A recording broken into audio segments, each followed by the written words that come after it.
This is the Bible of the electrogenic cell. It's not just the best book ever written on the subject, it's the only book ever written on this subject.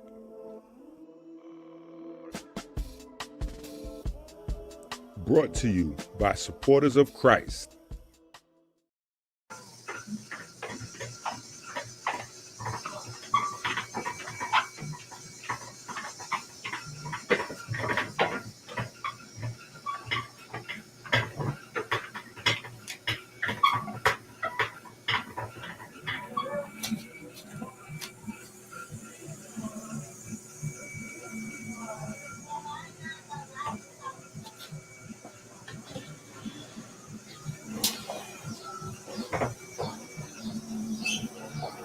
Peace to the peace to the.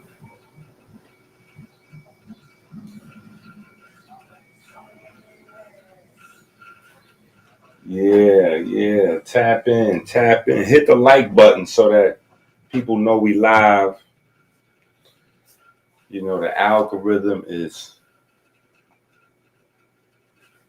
tripping.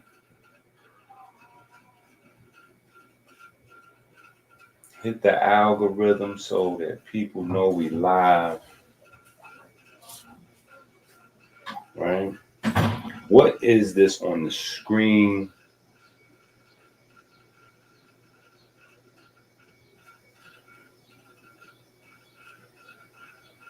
It is a surprise. Surprise. You wonder where I've been? I've been working.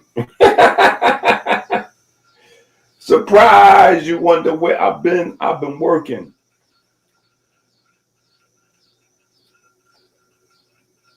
Yeah, you know how that goes.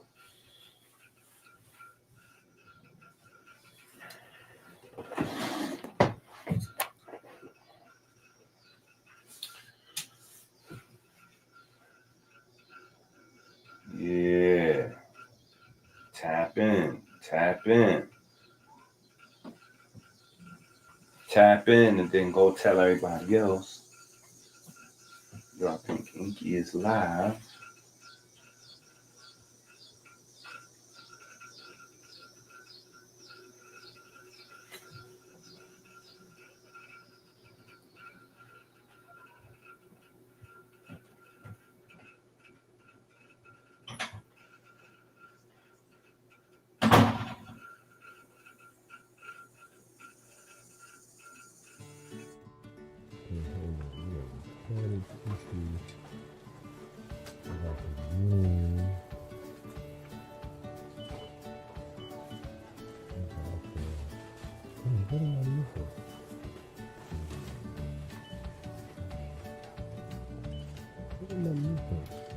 Oh, I know what I'm supposed to do.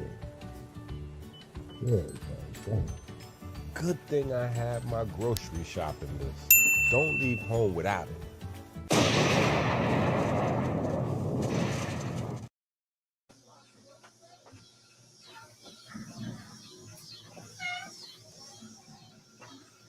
Yeah. Give me that. Thank you. All right. You can close this door. Yeah, thank you.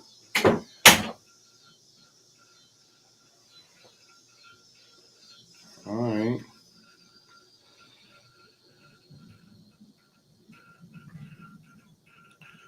We still got a few seconds before we get started. Now listen, I know y'all see the title, right? Week 2, day 2 and 3. Right? We're doing 2 days at once because in the book, right? And if you don't have your book by now, you should have your book by now. Melanin is anabolic, right? You should have your book by now. But in the book, day 2 is kind of like introduction to the Krebs cycle. And then day 3 is where we take another step in terms of the Krebs cycle. Now, I have in previous books, I've discussed this concept, right? So some of you guys that have a lot more of the books that have been studying with us longer,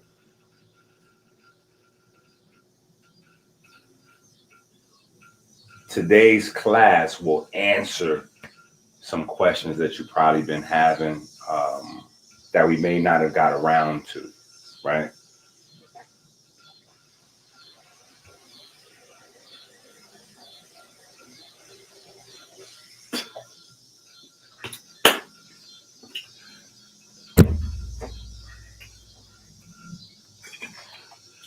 Now, what I'm waiting for,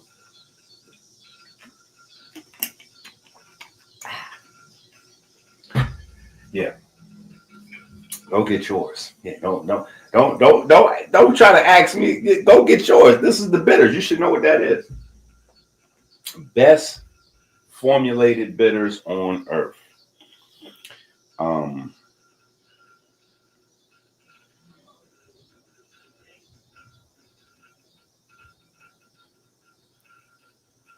we can't even go any further. Listen, we can't even go any further with the science until we talk about. Yeah, matter of fact, let me make sure the mic is right and all that. Like, let me make sure. Let me make sure my mic sounds nice. Check one. Let me make sure the mic is okay. Yeah, the sound is right. Okay, listen. We can't even go any further before we discuss RFK once again, right? So last week we discussed RFK, right? He done already changed the vaccines. Now I'm still trying to figure out. I'm still trying to figure out how long y'all gonna do the quote unquote ignorant black thing, right? Now I just have to ask. I know I'm going out on a limb whenever you discuss politics or religion. You're always risking getting folks angry, but this is important. I just want to know how many people are still going to pretend that they don't like RFK because he's a quote unquote white guy, because that's what it comes down to.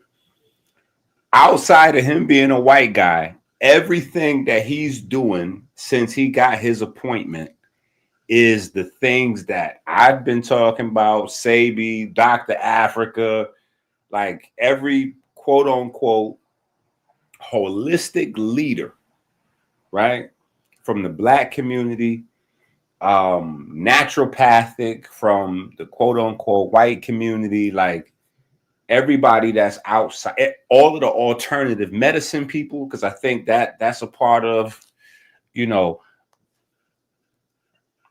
everybody, everybody in all of the alternative health groups, whether it's naturopathy, holistic science, comedic naturopathy, alternative med, like wherever people at chiropractors have their own little universe. Whether people getting into Eastern philosophy and traditional, TCM, the moves that he's making have been nothing short of exciting. RFK is in office looking like LeBron on a fast break at 40 years old. And the Roland Martins of the world, you know what I'm saying? It's not really my people, but the Roland Martins of the world, the Umar Johnsons of the world,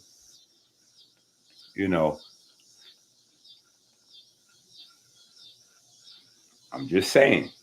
So now the sky is falling once again. The sky is falling once again. RFK is right back at it. Right now, I don't know if y'all remember, but a few months ago we discussed, when he threw it out there. When he threw out there that it was going to be a bill where he was getting ready to remove fake foods from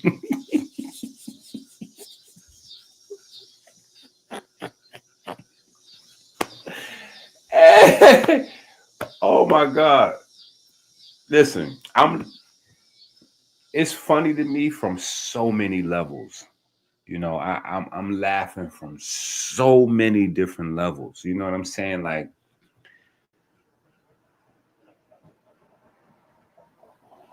from the health perspective, you know, I sit on a pretty high perch, even though I try to keep myself grounded at all times. And I have people around me that I talk to on a regular basis to help keep me grounded. But I mean, when I say from a bunch of different levels, I mean, even as far as memories of being in the wealth before there was such thing as EBT, when it was food stamps. You know, I have all those memories, waiting online for cheese, going to the welfare office, you know, like it's been a long time coming, you know what I'm saying? So I am very happy at the changes that RFK just made in terms of stopping people from being able to buy fake food and soda, you know, with their EBT. You know, I'm, you know, but let me share the laughs. Let me share the laughs. Let me go ahead and find this video because I know some of y'all don't think it's funny. Some of y'all may not think it's funny. So let me stop. And then let me find this video and then maybe we can all laugh. Is this it right here? Is this it right here? Because the video I want to watch that we could kind of react to, you know, or maybe not. Maybe we just laugh to, but it's people getting angry about the changes. You know, people reacting.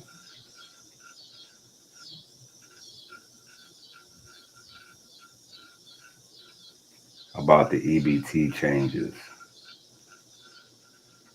Let me see if I could find it because I had it. I had it for a couple days and I'm not sure. I'm not sure. I wish this guy would stop popping up on the front of my channel.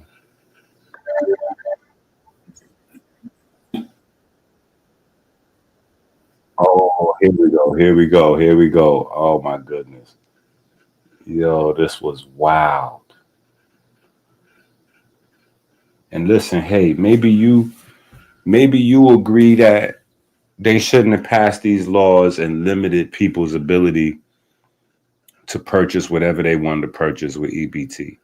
You know, there have been some intelligent arguments that have been presented that I don't agree with, but I can recognize a good argument or a fair opinion or fair perspective when I hear one. However, that being said, that's not what we will see here. You're on food stamps, you should be able to buy whatever kind of food that you want. That's my opinion. If it is considered a food and you receive food stamps or EBT, whatever they call it now, you should be able to buy it. So just a PSA for anybody on EBT that has been paying for your nails, lashes, whatever it may be with your EBT card, you can no longer do that. So not only are they taking away junk food, sugary drinks, they are giving us all a time limit with how long we can be on EBT. Now you can get your nails done with EBT. So I had to use cash out of my pocket for my nails and eyebrows. Go ahead and take the muffins. That's a deal. $188. Oh my God, that's crazy. Not even a juice. The juice, yes. No. They didn't take the juice for real? When they started that, it must have been this much. The receipt, they didn't take the receipt. What's the balance? So we can't buy no candy. $14. What you're saying is that if you are poor, you do not get a choice to buy what you want. Do you know what that sounds like? a dystopia. That's exactly what that sounds like. Because in a lot of books, if you actually read books, the poor people don't have a choice of what they eat. They eat what the government tells them they can eat. That's what you're wanting? Really? They really own that. They say no EBT. No, they own that. The food stamp EBT is over with. I can only buy steak, chicken, vegetables, no snacks, no nothing. I can't get no more chips. You feel me? Here we go again with the fake outrage.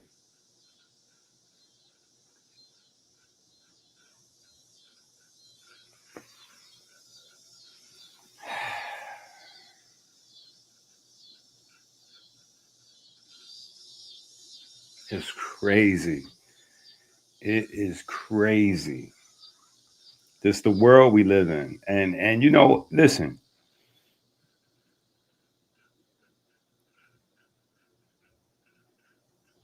Even those of us that don't participate in politics because we feel it's rigged or it's a waste of time or whatever, right? You have to look at something like this, especially if you've been hearing like for so many years about how the government should do something about the food, the government should do something about big pharma. The government just in bed with these food companies. They in bed with the pharmaceutical companies. The government is getting rich. The people is dying, blah, blah, blah. It's hard. You know what I'm saying? Like you got to really, when you look at this, you got to go, man, it's hard. It's rough. It's rough to be a politician. You know what I'm saying? It's rough. Because if you don't do anything and you just let the people go,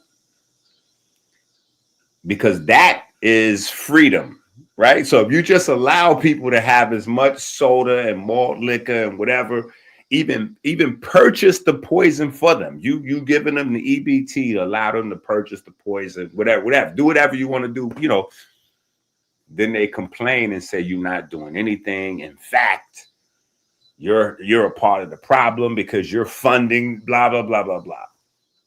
If you step in and say, listen, you can't buy none of that no more. Now, if you want to get you some rice and some vegetables, right? You want to get you some Beyond Meat, or you want to get you some actual meat. You know what I'm saying? Like you want to put you together a breakfast, some lunch, some dinner. We got you. We got you on breakfast, lunch, and dinner, you know, whatever. Like, you know, if you want to even make snacks for in between those meals out of actual food, you know what I'm saying? Like we got you all day with that, right? We've been complaining about the government doing the farmers dirty. Well, this right here is good for the farmers. Whether we're talking about plant farmers with crops or whether we're talking about animal farmers, you know, like this is more money that is eventually going to be dedicated towards, you know, produce and animal products, you know, however we feel about produce or animal products, whatever. But this is more money that's going to go to the farm culture as opposed to, you know, the synthetic food culture. You know what I'm saying? Like this is more money that's going to be directed towards agriculture. And who knows? Maybe if the farmers make a few more dollars, you know, maybe produce and animal product quality goes up. Who knows? Who knows? Who knows? I'm just saying, right? But I'm just saying, you got to say to your mind, man, it's tough. Because if you make a move, you know, you damned if you do, damned if you don't. I'm just saying, this is exciting to watch, period. You should be at home with your popcorn, checking out my man RFK going crazy. Yo, we have never in the history of America had this level of transparency in terms of the CDC or any health, whatever, any health organization in America, right? Blowing it up. My man done blew up the organ trade. People, you know, getting organs and donating organs. He done blew up the vaccines. My man is stopping people from buying snacks and fake food with the EBT. He's going crazy. He's going crazy in a good way. In a good way, he's going crazy. Now, I'm certain I'm not going to agree with everything he's doing. You know, I'm certain that he's going to make a whole bunch of mistakes when we look back on this in hindsight, right? But I am definitely in favor of the direction he's going. And nobody's perfect. And when you're dealing with masses of people, you can't really predict the outcome of what is going to happen. You know, Chasing the Children, they're watching this show from Netflix called Arcane. It's like an anime, but it's like adult concepts and quantum mechanics and string theory and all kinds of stuff put into this show.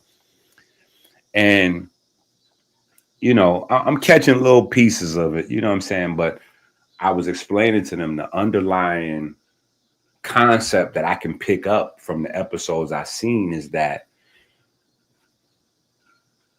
most of the biggest problems that's happening is people trying to help, right? And so you just have to be aware, you know, like every action has reactions, you know, and every reaction is a actual action. So everything that we do or don't do has perpetual domino effects that go on in perpetuity into the future. You know, so that's one of the things, you know, it's not many things, but that's one of the things I like about Islam or the Islamic culture is that their religion attempts to put more emphasis on intentions, you know, the intentions that you have going into a process or before you do a thing.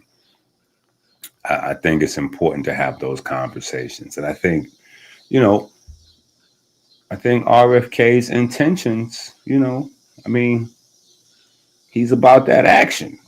You know, listen, he won me over when he was doing push-ups. The calisthenics won me over. I was like, oh, okay, he's look. I mean, listen. Now somebody else might say calisthenics, Inky. Come on, that ain't nothing. Anybody could do a few sets of push-ups, but they're not. You see, anybody can, but they're not. And in today's world, we live in a bizarro Twilight Zone. You know, what is that? Black Mirror. You know, we live in a world like that where our health professionals is super fat and out of shape. You know, like that's, you know, or the ones that look good is on surgeries and drugs and steroids. And, you know, like we don't really have health professionals that actually just like teach health, like, and live it, you know, to any extent. You know what I'm saying? Like nobody's perfect, but, you know, just to any extent. So to see, you know, an older guy, you know, trying to hit a little jogging, hit a little few, you know, hit a little few push-ups, get busy, take his shirt off, like hold up, you know what I mean? Like, I was like, hey, he might be serious. He might be serious, you know? And so far, it looks like he's serious, man. He doing some stuff. So hopefully that didn't make y'all too mad with me. You know what I'm saying? But we had to have this update. You know what I'm saying? Because you see the lady in the video clip there, the only one lady that had like an intelligent argument towards the end of the clip, who was saying, oh, well, people can't choose what they, you know, people don't have the right to choose what they're going to eat, blah, blah, blah. That sounds like a dystopian, blah, you know, like she took it to a Hitler level, you know.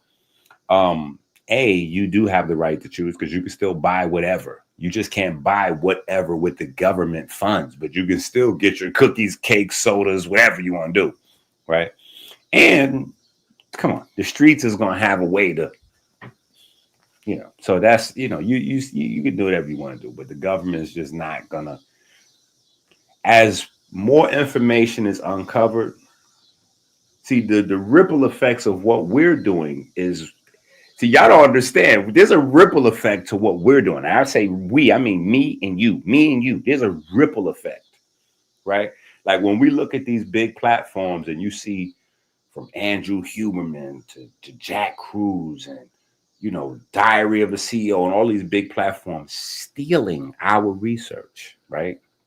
You have to understand this stuff that we're doing is going out. It's a butterfly effect, right? So, and it's not just us. Obviously, there's people all over the world that's, you know, like, so the world's waking up to the concept that a lot of these illnesses, like we dealing with premature death, preventable, you know. So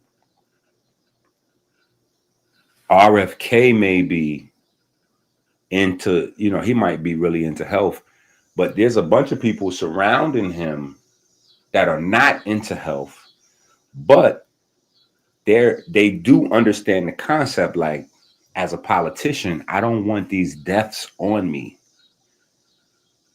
Now, what we've been doing before, you know, like, you know, the money was enticing. We didn't know but now the information is being put in people's face, and they like, well, listen, you gotta kill yourself on your own time. We're not footing that bill. Like, you gotta ride out. You gotta do that on that's on you, champ. You ain't getting ready to put all these future, like, yeah, that's on you. You can put the past on my debit card, but on the future, yeah, that's gonna be on you. So, you know, listen, people are waking up. People are waking up. People are waking up. The world is changing. You know, so that's you know, that's that. You know what I'm saying? Let's get to work. Let's get to work. Let's start it off with the super chats. Look at that. Let's start. I thought folks would be mad that nobody's mad. They say, Inky, we love you. We're gonna send you a few dollars, Inky. We want to make sure the lights stay on. Pay your Wi-Fi bill, Inky. Pay your rent. Get them children something to eat.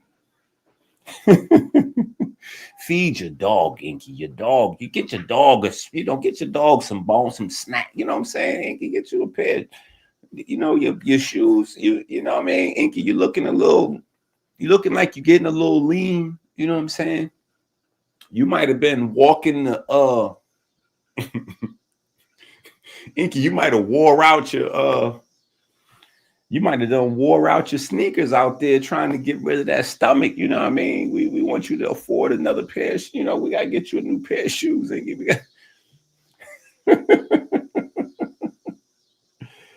Please, no, I appreciate it. Please, no, I appreciate it. All amounts.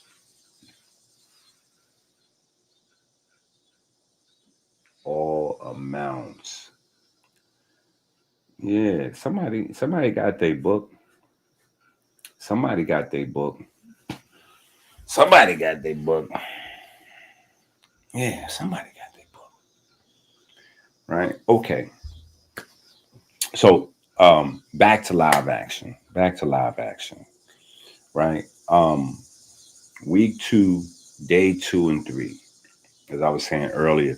So day 2 was kind of like introduction to the Krebs cycle, and then day 3 is going to be like demonstrating the other side of the Krebs cycle, right? And I've talked about this a zillion times before, but it was just one of those pet peeves that was driving me crazy. Because you had all these different names: Krebs cycle, tricarboxylic acid cycle. What else? The citric acid cycle. All 3 of those is basically talking about the same process, right? So I threw I threw my name in the hat. I threw my, the current cycle. The Inky cycle was already taken, so I couldn't go Inky cycle with this. You know what I'm saying? So I don't know. The kernel of, I don't know what I was thinking. Kernel is like a seed, so I don't know. It may stick, it may not stick, but we're going to look at it the traditional way, and then we're going to look at it from a water standpoint. Right? We're going to look at it the traditional way, then we're going to look at it from a water standpoint. And it's important because the elephant in the room, and I had to apologize because I didn't even realize that we were going to need a whole nother book. I didn't even realize that we were going to need a whole nother book. So there is another book required for this 15 weeks, right? When I was going through, all right, I'm going to just tell the truth. Right? So we're doing the Christ or the Christ College thing, right? And so shout out to Osborne, I guess. You know what I'm saying? Sometimes my goals be a little too lofty. Not too lofty, but sometimes I just, like I was saying earlier, I constantly have people around me that I talk to that keep me grounded, whether it's my guys from Philly or the neighborhood, the twins, whoever, you know what I'm saying? But anyway, I was already in the future. See, a lot of these books, y'all see the books coming out, and when y'all see the books coming out at a fast pace, y'all think that I'm writing all these books from scratch. I'm not. You know what I'm saying? Anybody that's been following me for a long time, they'll tell you that Inky writes books, or in the past anyway, I would write a book. The book would be out for 6 months or a year, and then the book would vanish. So there's people all over the world that have books that I wrote that I don't even have, because I write the book, get a limited edition of them, sell the books or give them away or whatever the case may be. And then that's that. The book is gone. Right. But I kind of still have, I still have the stuff, so I would, dig into that research and, be crossing out stuff that I got wrong 15 years ago, or add new, layers to, like building. So I'm saying all that to say, this is already written. 15 weeks, 45, 45 classes, whatever the case may be. This is already written. So I was already in the next semester. And so the next semester was going to be, based on,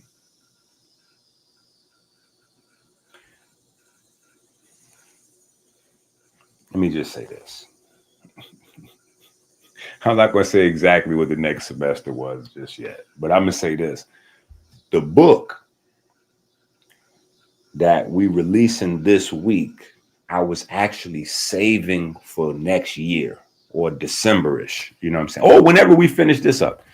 But I'm thinking we'd probably be finished with this somewhere around November, December, start the new joint up, new semester up next year, right? So this book, I was writing this book for that, right? I was writing this book for that. So that's why it wasn't like a part of, but then I realized that we was going to need that, like I couldn't hold out, you know what I'm saying? I couldn't hold out. So we have this coming out, you know what I'm saying? So this will be out sometime this week, right? You see the cover is obviously, a play on a composition notebook, right? But the concept in the book, the main concept in the book is protein. And with a course, melanin is anabolic, right? A 15-week course on melanin being anabolic.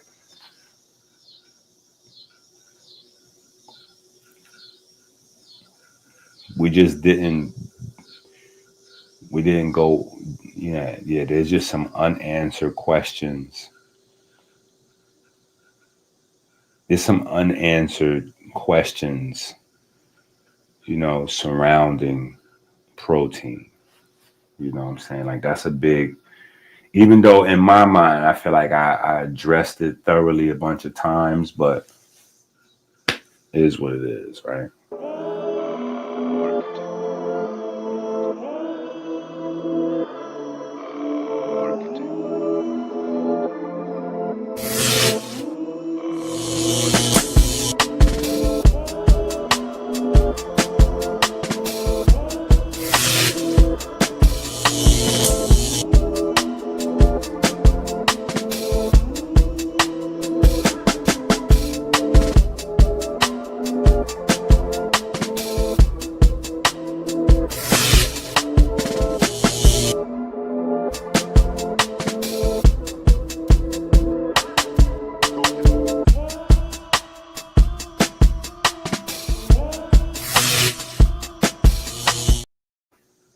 Second part, protein. What is protein? Well, I could give you guys the scientific answer. It is one of the 19 amino acids, the building blocks of life. And that's that. Hey, Dr. Steinberg and Dr. Gluck from the pediatric hospital in Washington, D.C. The little girl had sickle cell anemia. She no longer has it, but she's looking at my diet. Say I didn't give her killer stroud protein. Protein? Dr. Steinberg, what is protein? This 19 amino acids. I said, is it electrical? She said, I don't know. But the human body is electrical. Is protein electrical? She said, I don't know. I said, well, you should know because you're using it as your premise. This is your foundation of your argument, protein. How many electrons per atom does protein contain? Why do you ask the question? Because if it doesn't have any electrons, it is non-electrical. My body is electrical. So how is this animal going to help me? You see, she couldn't answer that question. But those of us who have accepted the word protein, we're satisfied because it sounds scientific. Not with me. You better make sense. Remember what Mama used to say? Make.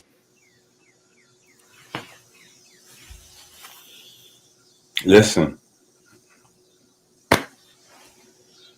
I love him. May peace be upon him.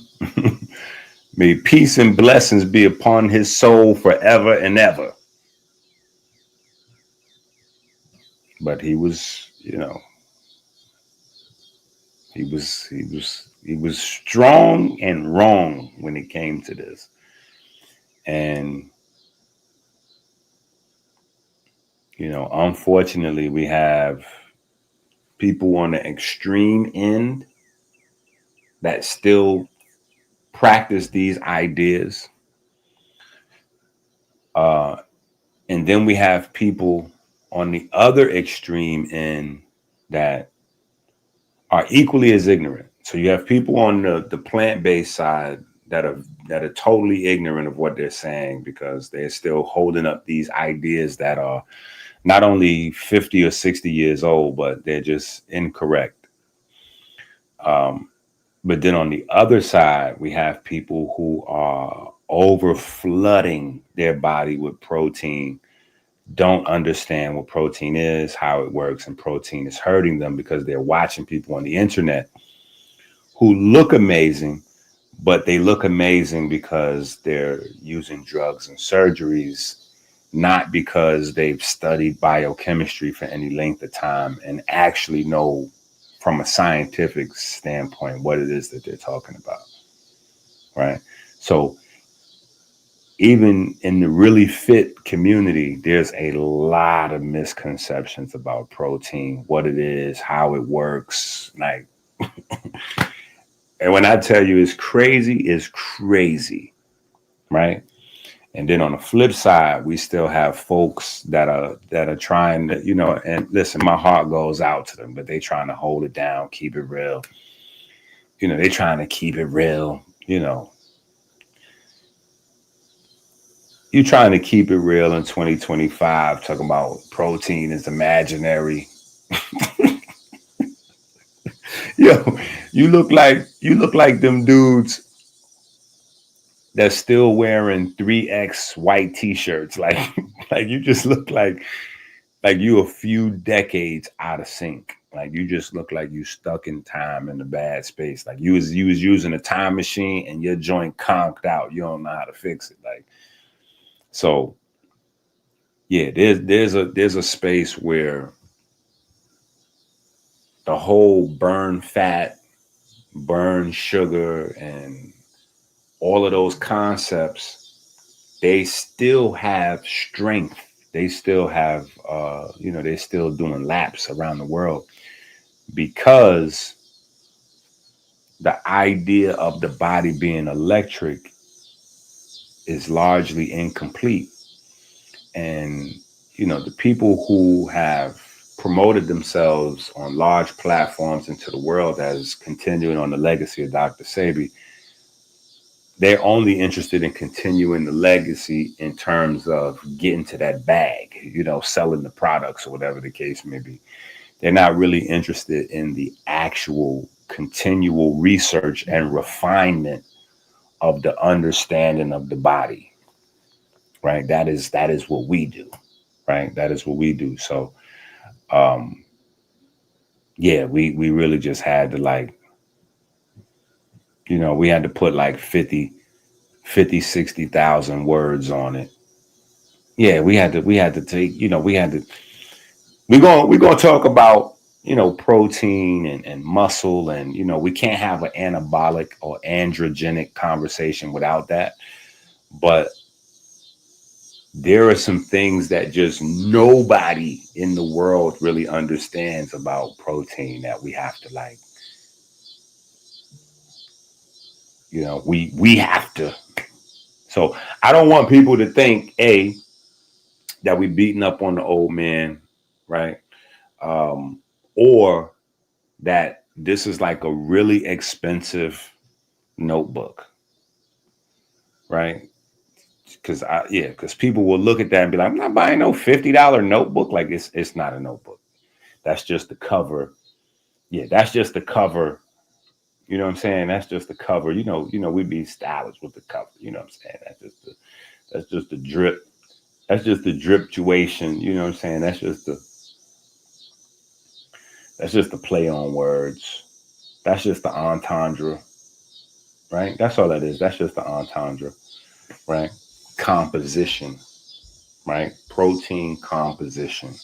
So that's just an entendre. Protein composition. Your body is largely a protein composition. Your body is made out of protein. And Dr. Sebi is like, is protein made out of how many electrons per like, oh man. That his none of his conversations around protein aged well. None of it aged well. But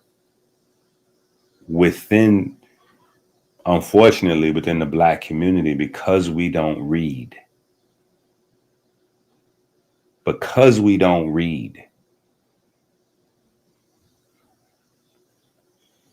stuff is still floating around because we don't read, right? Because we don't read. Like, I got to stress that part. It's because we don't read. Stuff is still floating around, right? So there's a lot of things that we have to address from, like just crazy foolishness from the holistic side and the muscle building side.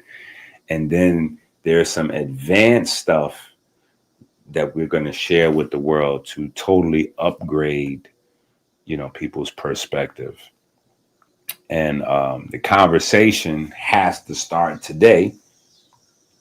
The conversation has to start today because it's a part of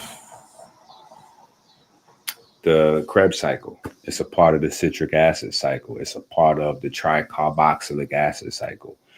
So one of the things that people, John Q. Public anyway, doesn't know or discuss is that, because most people, you know, they don't really know what that is at all. You mentioned tricarboxylic acid cycle. They looking at you like, what is that? Right?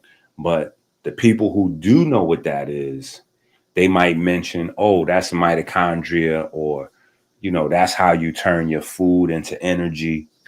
Right? And so that's kind of where it stops. But that's not actually where it stops. That's just the front side of the coin. That's like heads, right? Remember, everything with your body is binary. It's duality. That's how your body maximizes efficiency. When one thing is going forward, another thing is going back. So that way, by the time the thing that's going forward reaches its destination, on the flip side, something is coming back from the destination to the starting line. So that way, as soon as the thing on this side hit the destination and get to the end, something coming right behind it. So you have a 24-hour a day, 7 days a week blueprint that's building itself, right? That's why, you know, the book, the blueprint that builds itself, you know, it was a precursor to us having this whole course. But the energy cycle where your body turns carbohydrates and fats into energy is also the amino acid cycle. It's also the amino acid cycle, meaning it's where your body creates amino acids, right? So we have to have a whole long conversation about that, because we forget that, right? Because the bodybuilders, they confused. They don't know the biochemistry, because bodybuilders only fool you at home into believing that they know what they're talking about. You only got a handful of bodybuilders that actually know any science. And them, you know, like Mike Israetel and Andrew Huberman, they paid off. So they not really speaking, you know, like they paid off. You know what I'm saying? That's the end of that. You know, Andrew Huberman gets 20, 40, I think some crazy number of money per week to promote AG1. So he can be on his platform going, he gonna get $400,000 a year just to, you know, like flash, you know. So it's not what you think it is, you know what I'm saying? And then for the most part, everybody else is, you know, they don't understand anyway.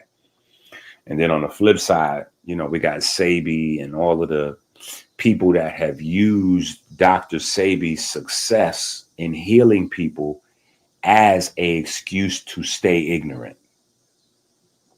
right? They've used his success healing people as an excuse to stay ignorant, right? Not to pry into the mystery, not to try to understand what's happening, not to try to understand where the benefits are coming from. So, yeah, people are lost, right? But when our body breaks down glucose, right? Like we just went through the beta oxidation. We took a few days to really try to break it down from a couple angles, perspectives. I'm sure there's still a lot of questions on it, but you know enough, you know what I'm saying? Especially if you have the book, you can keep going through. That's why we have books, right?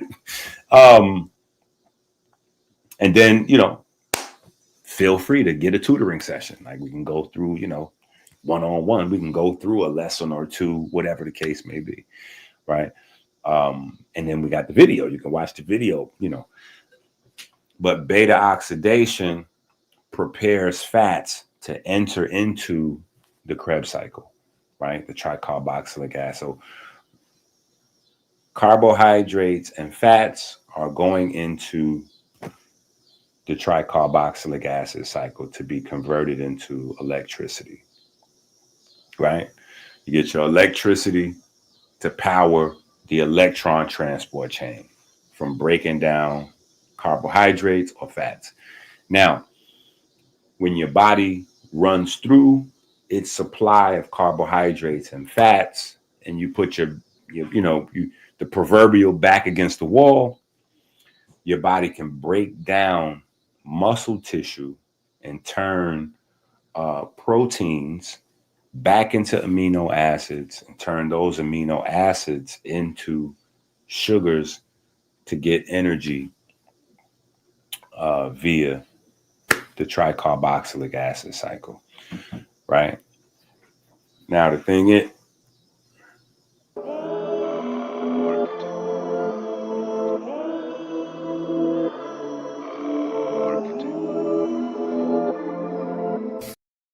right.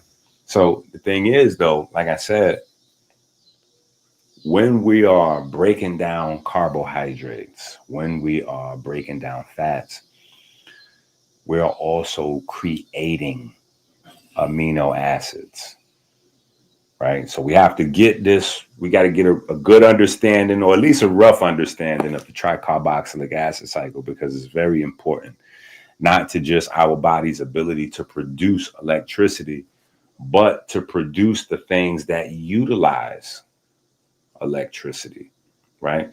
And all of those things are built out of amino acids. All of those things are built out of amino acids. So the bodybuilders, they make the mistake of confusing. Okay, so here's what we got. Here's a problem, right? And I love HJ for trying to like rally the troops around this issue. In this world, we suffer from the uninformed learning from the misinformed. The uninformed are learning from the misinformed, right? Here's an example of uninformed learning from the misinformed, right? America is the most sickest country on earth by statistics, right? We spend the most money on education. We pride ourselves in our education. A part of that education is making sure that we smother all concepts of naturopathy, of herbs, of plants, right? In any shape, form, or fashion. Are we talking about plants for healing? You got the drug and shots people. If we talking about plants for diet, you got the meat people, the paleo, the carnivore folks, and then you got the fat, the animal fat, the keto, dairy, like something about this country, right, where plants cannot live here. Like they don't want you on plants. No way, no how. But take it as you will, as anti-plant as America is, right? We're the last place in health in the world, right?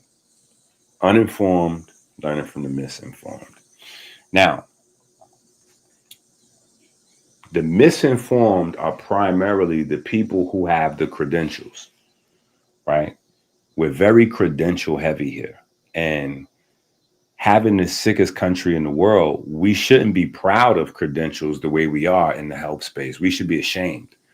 Like when a person says they're a doctor in America, they should be ashamed of that, because American doctors are the worst doctors in the world. Not by my opinion, just because we have the sickest population. So that means that our doctors are failing, right?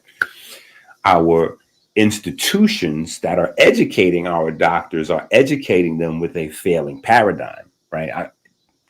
Not by my opinion, by statistics, right? So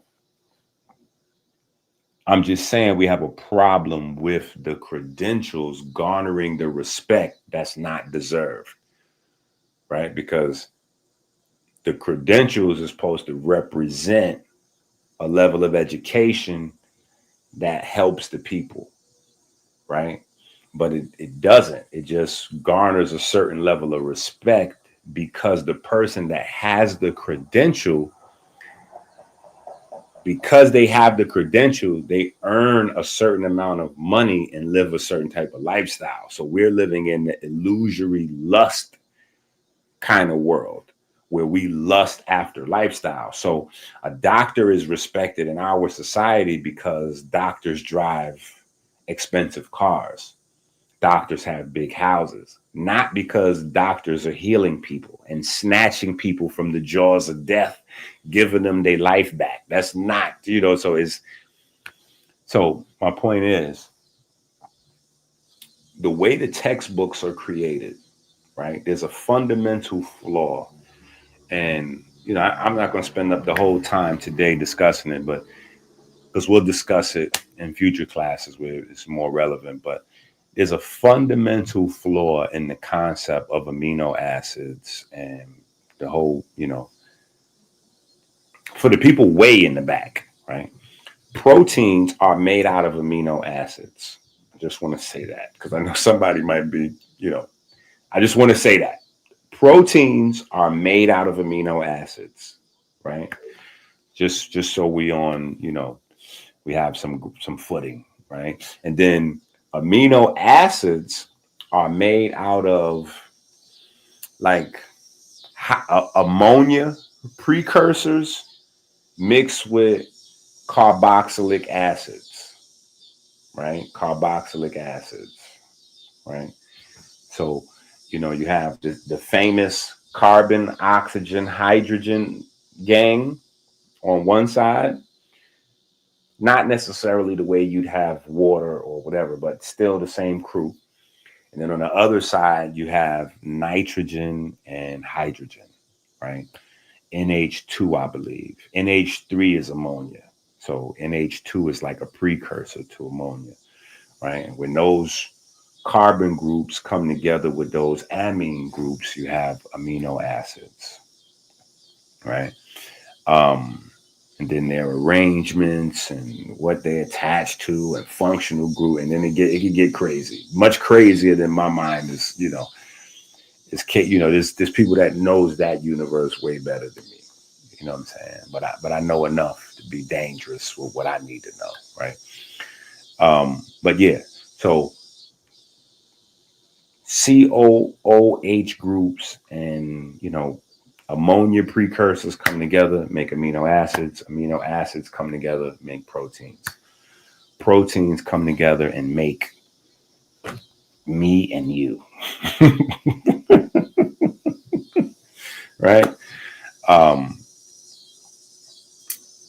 But the fundamental flaw, right? The fundamental flaw is built into the concept of essential amino acids, right? Essential amino acids, right? And so you have essential amino acids, and then you have non-essential amino acids. So that right there is where the fundamental flaw is, right? Because the essential amino acids are actually the non-essential amino acids. And the non-essential amino acids are actually the essential amino acids. And I know somebody done went to college. Somebody that went to college and they like, see, this is what I'm talking about right here. These folks on the internet. Slow down, just relax. Okay. Prove you learned something in school. Right? Which amino acids, which group of amino acids are more essential to your survival day to day? Non-essential amino acids or essential amino acids? Non-essential amino acids. Non-essential amino acids makes up the large bulk of your body's synthesis of proteins. Non-essential amino acids makes up the bulk of what your body has to do every day in terms of reproducing molecular machines, enzymes, bone, collagen, pigments, proteins, whatever, right? All of the structures of your body. It's non-essential acids that are used way more than essential, right? So when it comes to actual usage, when it comes to actual creating tissues in your body, it's the non-essential amino acids that your body uses way more, right?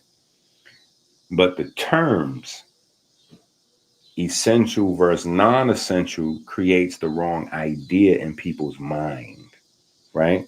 The term essential and non-essential is only referring to your diet.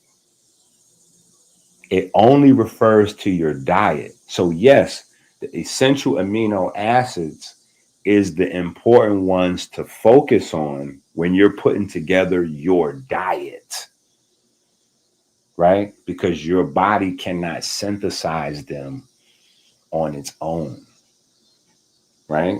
But that doesn't mean that these are the more important ones, as the name standing alone would imply, right? The name standing alone implies these are the essential amino acids, like these amino acids are the most important. Without these, you shall surely cease to exist, right? That's not what that means.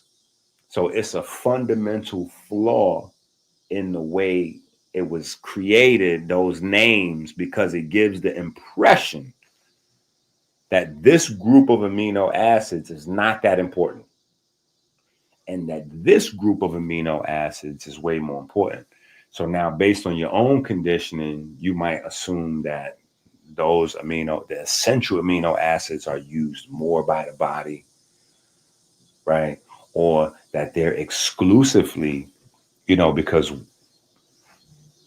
when you listen to the bodybuilders, when you listen to your fitness gurus, they don't really have another part of the conversation. In fact, there is no other part of the conversation, right? You don't even learn that the non-essential amino acids are primarily made from the tricarboxylic acid cycle, or the citric acid cycle, or the Krebs cycle, right? So the energy cycle that's breaking down carbohydrates and fats is also producing the amino acids that your body needs.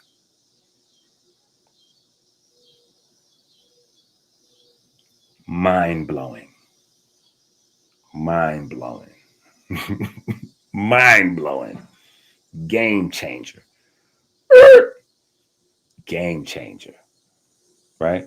So we got to look back at and say, be like, okay, yeah, you know, but we got to take this thing to another level, right? And you could think about this in terms of whatever you might be dealing with health wise, right? Because if you're dealing with diabetes, then guess what? You're thinking regenerate your pancreas, regenerate your beta cells, regenerate your alpha cells.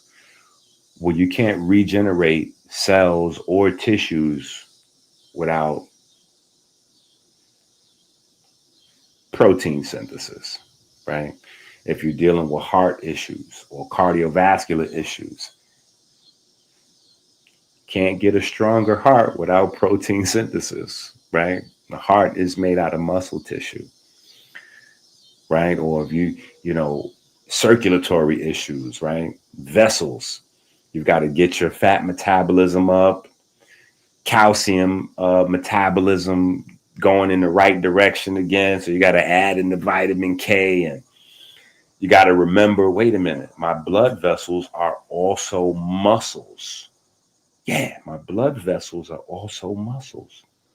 Yeah, right? You got skeletal muscle, you got cardiac muscle, and then you got smooth muscle. Smooth muscle is what the blood vessels and the organs and all that is made out of, So if you want to regenerate the circulatory system and get a healthier circulation and blood flow, and you want to bring your blood pressure down and blah, blah, blah, blah, blah, all that still got to do with protein synthesis.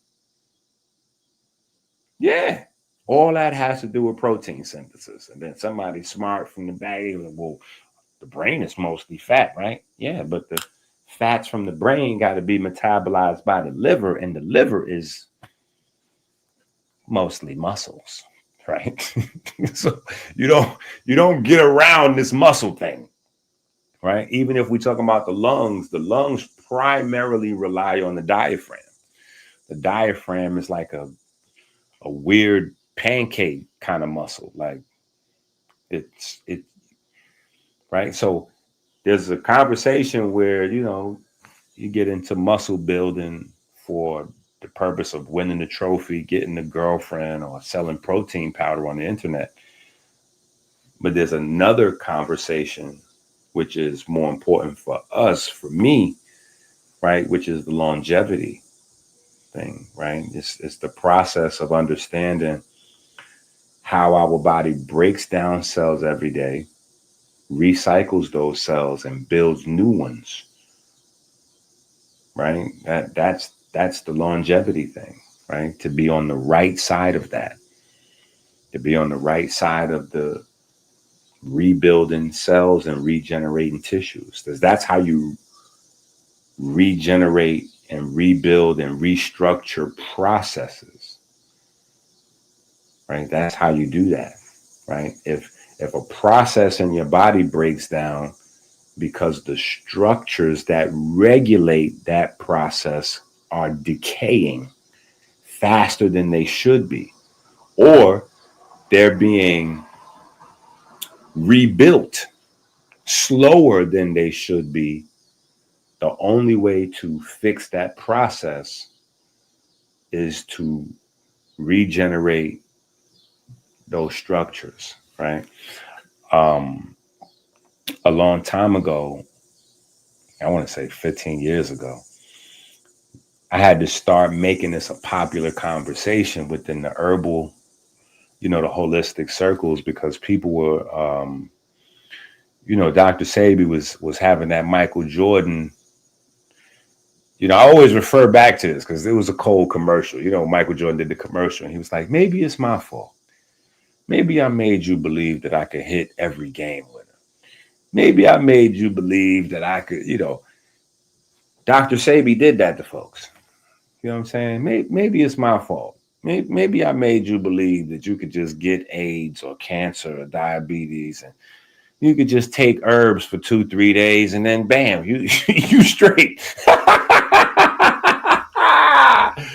Yeah, no, that's not how it goes. You know what I'm saying? So, I had to start having a conversation with people like, look, there's at least 2 parts to healing your body from an illness, right?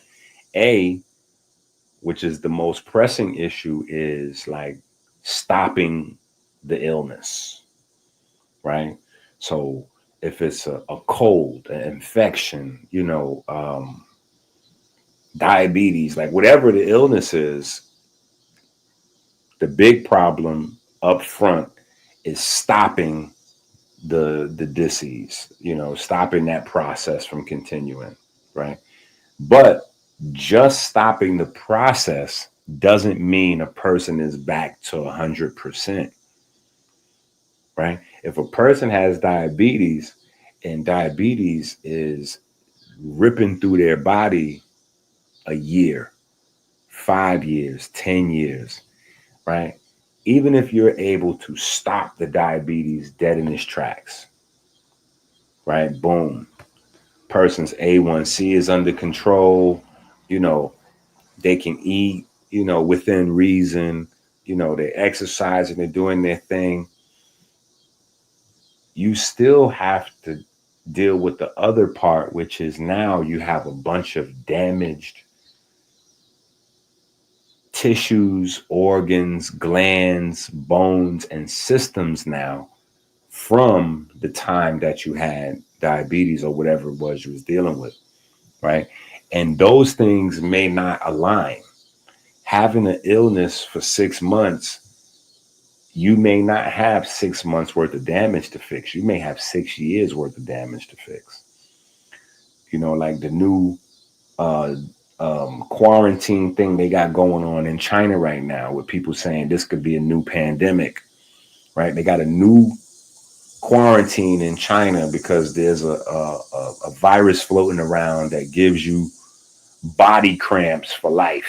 It doesn't kill folks, but it gives you body cramps for the rest of your life. Some old crazy new, you know, yeah, you sick for 5 minutes and then you got to wrestle with these problems for the rest of your life, right?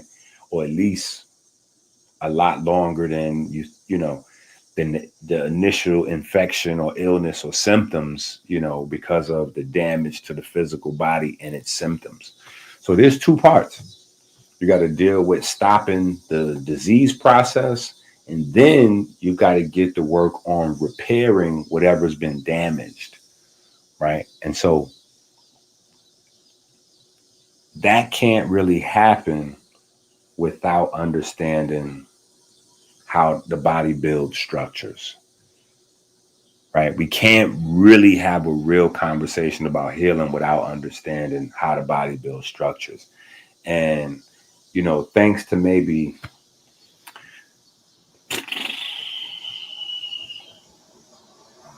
I guess it might have gone back all the way to like Deepak Chopra, Wayne Dyer, and I don't know, them old school guys. They was in the chakra universe and talking some other crazy stuff, right? But one of the good things they did at least was they started to circulate the idea of the body renewing itself, right? And the concept had nothing to do with chakras. It's a Kemetic concept associated with, the vulture and the cobra, the snake, the nagas, right?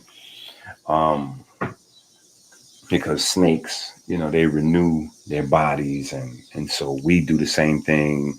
At least our skin does every 27 days. And so there's a whole our bodies have seasons, just like the stars and so the whole math of understanding the body by looking at the sun, the moon, and the stars, and understanding seasons, understanding our body has seasons. It's a Kemetic concept. Anyway, my point is, in order to really get deep into the healing thing, we have to understand that. And a class for our level of understanding on, metabolizing fat and melanin being anabolic, like this is the elephant in the room. This is the elephant in the room in terms of naturopathy, holistic fitness. This is the elephant in the room. I should be able to charge $10,000 per book. So y'all better be careful. These books is going to go up in price. The Melanin is Anabolic book and this composition book are going to get more expensive. Yeah, these books are going to get more expensive. This class is going to get more expensive just because it's beginning for free on YouTube and Twitter. It's not going to stay there. You know what I'm saying? So some people are downloading stuff and recording stuff and doing whatever. I would suggest you do that and get the books as well. Right? I would suggest you grab the books, download the videos, maybe get your little hard drive or something, whatever. But yeah, so these are important concepts for a wide variety of applications, right? Because the major bulk of our amino acid usage comes from amino acids that our body creates. And our body creates those amino acids as our body's producing energy from the energy cycle, right? So let's get into that energy cycle. Yeah, we need to get into that energy cycle. Yeah, yeah, yeah. We need to get into that energy cycle now that I done talked y'all to death, right? Yeah, we just spent the whole hour of me talking y'all that. Well,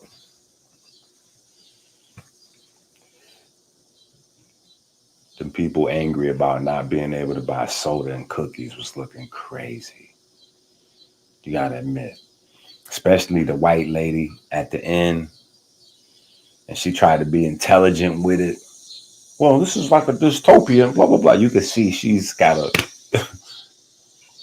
Come on now. You can see she's huge. You can see she's huge, right? You can see the face, right? And I could tell from where she's sitting in her car seat that she's not tall. So she got all that weight on a short frame, and she got the nerve to go live and be angry about not being able to buy no cookies. You got the big black lady in Walmart talking about, oh no, how they gonna stop us from getting Reese's? Then you got the other lady, look like she trying to do something strange for a little piece of change. Yo, she said, how they stopping us from getting our nails done with the EBT money? First of all, that is not a new thing. Let me just say that for the record. You was never supposed to be getting your nails done with the EBT. Yo. Oh my God. I had to explain that to my children one time. Like, I was like, listen, it's a fine line between snitching and telling on yourself. You know what I'm saying? And then sometimes you gotta tell because you gotta, you know what I'm saying? But you gotta pick your battles. Like, because sometimes you might tell and wind up getting yourself in trouble, thinking you getting somebody else in trouble, you getting you in trouble. You know what I'm saying? So she ain't even know she was dropping dime. And just not only she dropping dime on a lot of folks. You know what I'm saying? Because them Koreans might not even supposed to be running people EBT cards and all that for nails. And you know what I'm saying? Like oh man, we wild in the hood. Listen, we wild in the hood. We don't know no better. She don't know no better. She don't know no better. It's all right. RFK said we're gonna learn today though. Oh man, then look at this. Look at how Sabi out there looking in them streets. Look at this. Look at Sabi out there. Look how Sabi out there looking. Come on now. We can't look like this in 2025, people. It's not okay. What is protein? They say one of the 19 amino acids, the building blocks of life. But I know for a fact that that is not a true statement.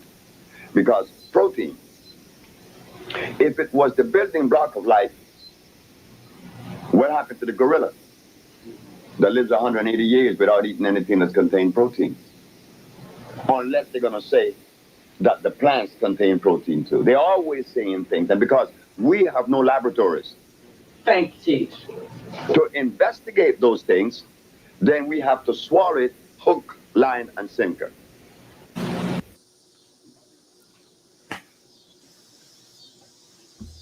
The plants do have protein. Oh my God. Not only do the plants have protein, people, but when your body is metabolizing carbohydrates and fats, your body is also creating amino acids from those carbohydrates and fats. So again, it just a lot. We gotta learn a lot of stuff, right? We gotta learn a lot to really master this, and that's why I keep saying the mystery of the human body is endless. When our ancestors was creating mystery schools and secret societies, it wasn't because they wanted to be Illuminati or our idea of Illuminati and take over the world. That's not what that was about. It was just a system of not wasting their time. like nowadays. Most people don't value this information. So to weed out the people that didn't have a high value for life in order to dedicate a large part of their life to studying life, this is us over here, secret society. All we ask is trust. You know what I'm saying? Come on over here. Yeah, and study this. You know, this is later on when those things started to be used for commerce and politics and, you know, suppress people and blah, blah, blah. It got a little bit different. But back when the doctors was also the priests, was also the astrologers, it was a different world, a different time. All right. So we got to kind of get back into that space where, you know, we're studying and we're trying to understand and discover some things for the right reasons, be able to help the world and change the world and move the world forward. Right. So if what I'm saying sounds wild to you, because the bodybuilders haven't said it, the herbalists haven't said it, and your school teacher hasn't said it, it is okay. It is okay. Right? It is okay. The Google demons might set you straight. And if the Google demons don't set you straight, because we know last week the Google demon said that infrared light is not light. I'm like, wait, what? Infrared light is not light? How can you say that infrared light is not light? Google demons is working. They still learning as well. Not to mention the fact that they lie. And that is a known problem with all forms of AI. Right? They have a thing built into their features. It's called hallucinating, where the AI hallucinates. So if they don't know something or there's something that they're uncomfortable with, a human trait, they will make up something to fill in the blank as opposed to telling you that they don't know, or, you know, like they will make up something and fill in the blank. So you have to be careful. But you can look that up. AI hallucinates, especially ChatGPT. And then you look up hallucinate, and it's not hallucinate. It is lying, making up things that are not true. There's that, right? So, yes, your non-essential amino acids are non-essential not because they're not important. They're actually the most important amino acids. The reason they're called non-essential is because your body is able to make them on its own, mostly during the energy cycle, Krebs cycle, citric acid cycle, tricarboxylic acid cycle. That's where they are made at. All right. So just anyway.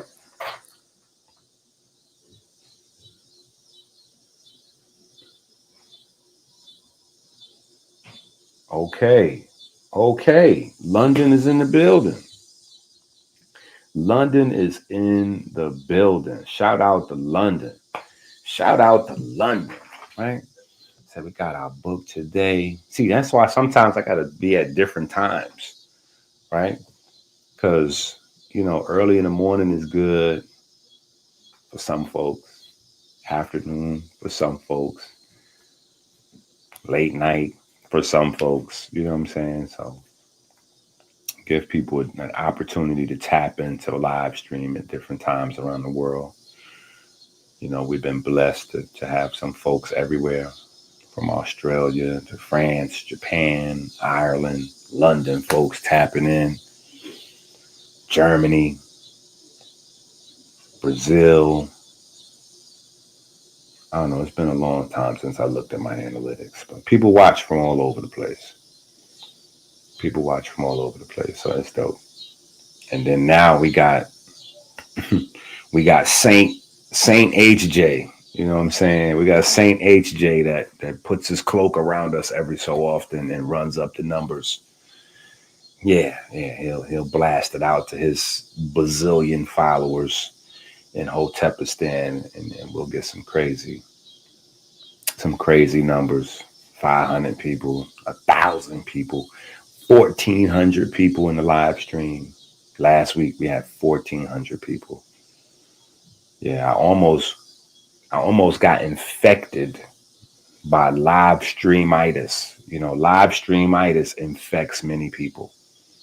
Yeah, live streamitis infects many people. They see a lot of people watching, and so they just want to keep talking and talking and talking, even though they ran out of good things to say, but they don't want to turn off the live stream.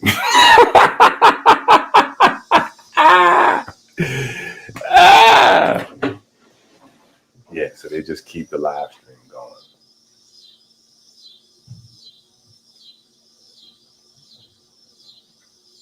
All right, so let's get busy.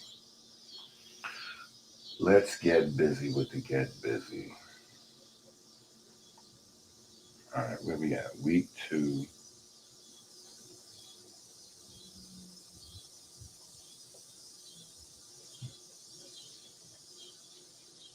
Week 2, day 2. All right, week 2, day 2.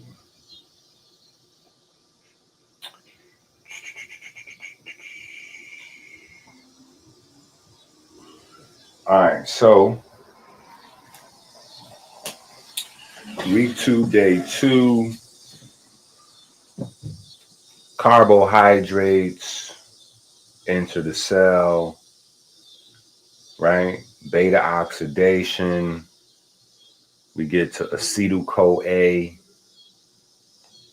right? We get down to them 2 carbon units, right? That's the main game. Like the sugars, for the most part, are 6 carbon chains, and then the fats we talked about. The fats can be smaller, right? The fats can be smaller than 6 carbons, right? Even though the old school textbooks don't really have fats listed as smaller than 6 carbons. So if you're looking at old textbooks, they start with 6 to 12, right? So they'll have short chain fats listed as 6 to 12 carbons.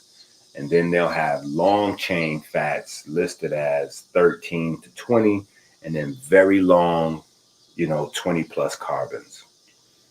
The newer textbooks will have short chain fatty acids, which are below 6 carbons in length, medium chain, which is 6 to 12, and then long chain 13 to 20, and very long chain over 20. Right. So what changed up was primarily the microbiome. The microbiome pretty much forced science to change the discussion around fats, because it's medium chain fatty acids and short chain fatty acids that's producing a whole bunch of different health effects, because they feed the microbiome, and then the microbiome in turn feeds us. One of the things is vinegar, right? Another one of the things is GLP-1 agonists, right? That's making all the craze in the news, right? From fiber and blah, blah, blah. So the conversation had to change up to, deal with these short chain fatty acids. But anyway, so you got fats, which is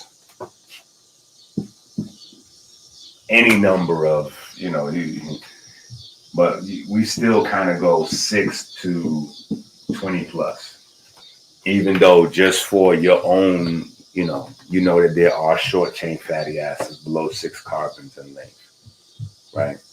And then the whole idea is to break these all down to get to the space where you get this guy, acetyl-CoA, right? Which is a 2 carbon unit.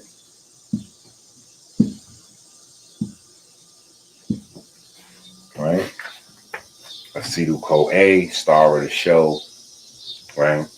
And eventually we want to go until We want to go until carbon chains and carbon units are not even important. Right? We want to go to the carbon units are not even important. And we're just dealing with the hydrogen.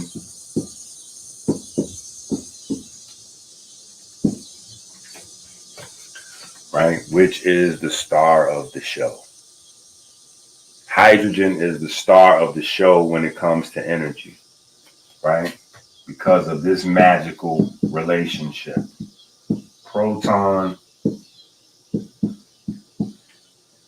electron. Right? Proton, electron. Right? So I'm going to the grave.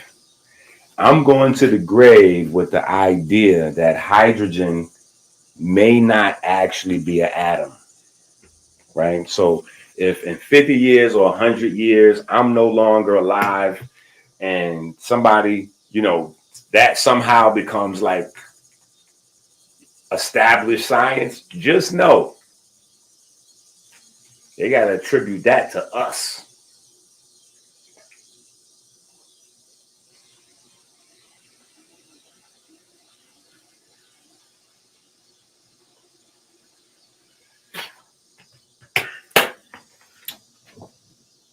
Yeah, because the textbook says an atom, textbooks say that an atom is made out of protons, electrons, and neutrons. That you have to have neutrons and protons to hold together a nucleus. And then to go even further, the fundamental forces of the universe, quote unquote, is codified by this relationship of protons and neutrons, right? So you get this whole concept that eventually spills out to gravity, right? Eventually the concept spills out to gravity.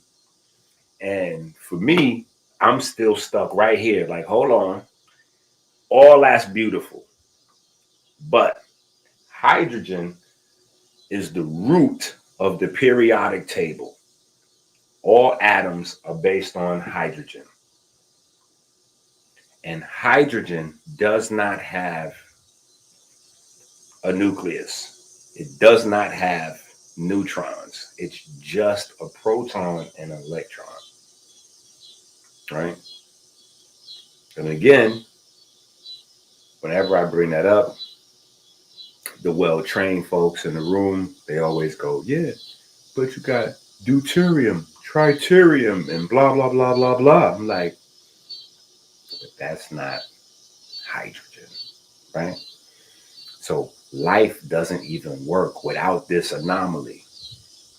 Life doesn't work without this anomaly because if there's a neutron inside the nucleus of hydrogen, then the hydrogen, quote unquote, atom wouldn't be able to be split up so easily. And the energy that animates life wouldn't be able to be created because the energy that animates life is created from this relationship, right? Because we can separate hydrogen atoms and pull the electrons.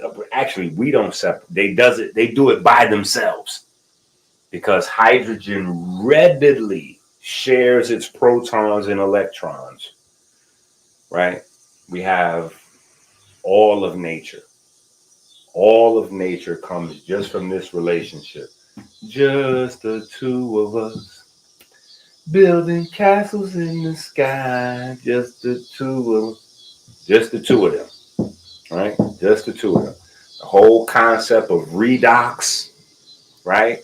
Reduction, oxidation is right here, right? Reduction, oxidation, right? Which later on becomes anabolic processes, catabolic processes, right? Which is the primary universe in the muscle building space, right? Anabolic everything. They've been taking drugs to become more anabolic. Well, that's about electricity. Being able to stimulate and maintain larger electric generators, right? Which we call muscles and mitochondria and actin and filaments and blah, blah, blah, blah, blah. But it's about more electron activity, more electrons and more electron activity. And that all is about water. It's all about water, right? It's all about water because water brings us hydrogen and oxygen. Oxygen is the magical substance that turns things into electrons and protons, right? And then we obviously use the electrons and protons as the energy source to create everything else that we need. So that relationship, oxygen and hydrogen being the stuff of life, right? It comes down to hydrogen. That's the energy part, right? Your body breaks down a carbohydrate, gets rid of the carbon for the most part, CO2. The oxygen was just there used to as a transport, and hydrogen is where the energy comes from.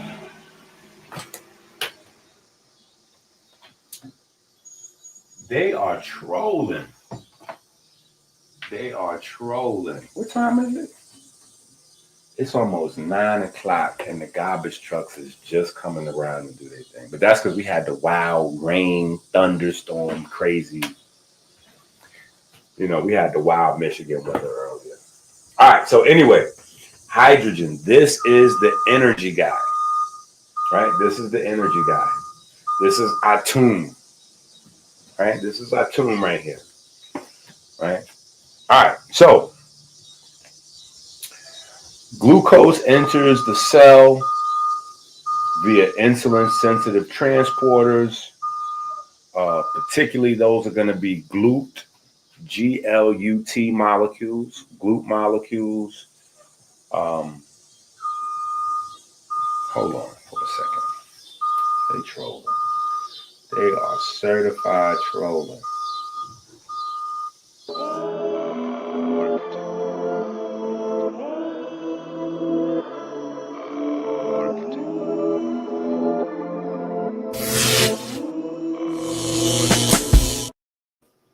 All right.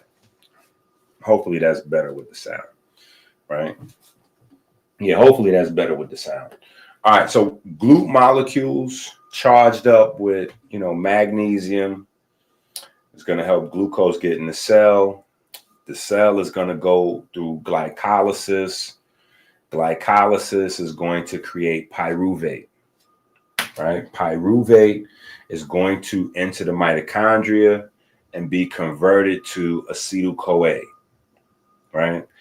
I believe, I might not be correct, but I believe pyruvate is the 3-carbon, right? The 3-carbon chain, right? So the glucose, 6-carbon, right? Glucose gets chopped in half, and that's where you get the pyruvates. The pyruvates are going to be broken down again, and that's where you'll get your acetyl-CoAs, right? But anyway, I could be off, but pyruvate enters the mitochondria and is converted to acetyl-CoA via pyruvate dehydrogenase, right? So remember we talked about these names, right? The names of enzymes. Now, when I was in school, just probably like when you was in school, it sounded like the Charlie Brown teacher. It might still sound like the Charlie Brown teacher right now. So I'm trying to help you out. A's, right? A-S-E is always at the end of an enzyme name. Before that, they were really good with most enzymes. And the enzyme, before you get to the A's part, tells you exactly what the enzyme does, right? The enzyme is a protein.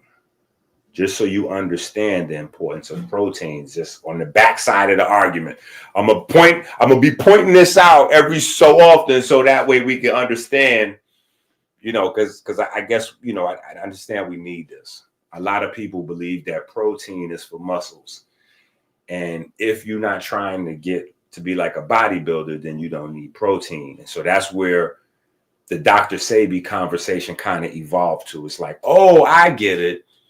There is protein, but unless you're trying to be a bodybuilder, you don't really need to worry about protein because you probably got enough protein because you're good with, you know, your French fries with ketchup on it is going to give you enough protein. Probably not, right? Probably not. Yeah, probably not, right? And then when we think about where most of the amino acids come from, right? If amino acids come from your body's energy system, metabolizing like sugars and fats, well, think about obese people. Most obese people are insulin resistant. And then outside of that, you got diabetics. So most people that have metabolic issues or diseases, their body's not metabolizing sugars and fats healthily, which means on the backside, the unspoken part of the conversation is their bodies are not making enough non-essential amino acids, right? And we haven't been conditioned to even discuss that. When we talk about protein in our food, it's only essential amino acids, right? And most of us don't get enough of those. But forget about those. What about the ones that we don't think about? Oh, our body can make them. Yeah, but how does your body make them? How you know your body making them? How you know your body making them? Yeah, you gotta, how you know? Oh, our body can make them. From what? What does your body use to make them? How does your body make them? And what's the rate? What's the turnover? How fast your body making them? And what's the process? You don't know the answer to none of these questions, but we assumed because we heard it's non-essential. Our body could take care of it. Yeah, but what's the process? It's from the energy process. But guess what? 99% of the population got metabolic disease. Yeah, people, we got so many people that got metabolic disease, they had to invent pre-diabetes. Yeah, okay, you about to get diabetes, so you still need to take the medication. You don't actually got it right now, but you getting ready to have it in a couple of weeks, maybe a few months. You getting ready. You start taking the medicine right now. You about to be. So if anything is wrong with your metabolism, that means on the other side, your body is not making enough non-essential amino acids, which means your body is not rebuilding and regenerating your tissues, your bones, your glands, your organs, how is it doing that? It cannot, right? So anyway, so we have to have these conversations, right? We got to get to the get down, right? All right, so anyway, glucose becomes pyruvate. Pyruvate becomes acetyl-CoA via pyruvate dehydrogenase, right? So that really long name tells you exactly what that enzyme does. Pyruvate dehydrogenase removes hydrogen from pyruvate. Get it? Pyruvate dehydrogenase. So pyruvate gets converted into another thing. Pyruvate gets converted into acetyl-CoA by removing hydrogen, right? By removing hydrogen. Important piece to really get down pat, right? Now, what's the nutrition? Right? That step can't happen. And that's the main initial step of carbohydrate metabolism. That whole process is broken down if you don't have your B vitamins, right? You need your B vitamins, B1, B2, B3, B5, and you need something called lipoic acid, right? Lipoic acid falls under the category of antioxidants. Antioxidants is a weird category of nutrients because all kinds of things are there, right? So you have things that are made kind of like out of fatty acids that are classified as antioxidants. You have things that are made out of amino acids that are classified as antioxidants. You have vitamins and you have minerals that can be classified as antioxidants, right? And these things may be dietary.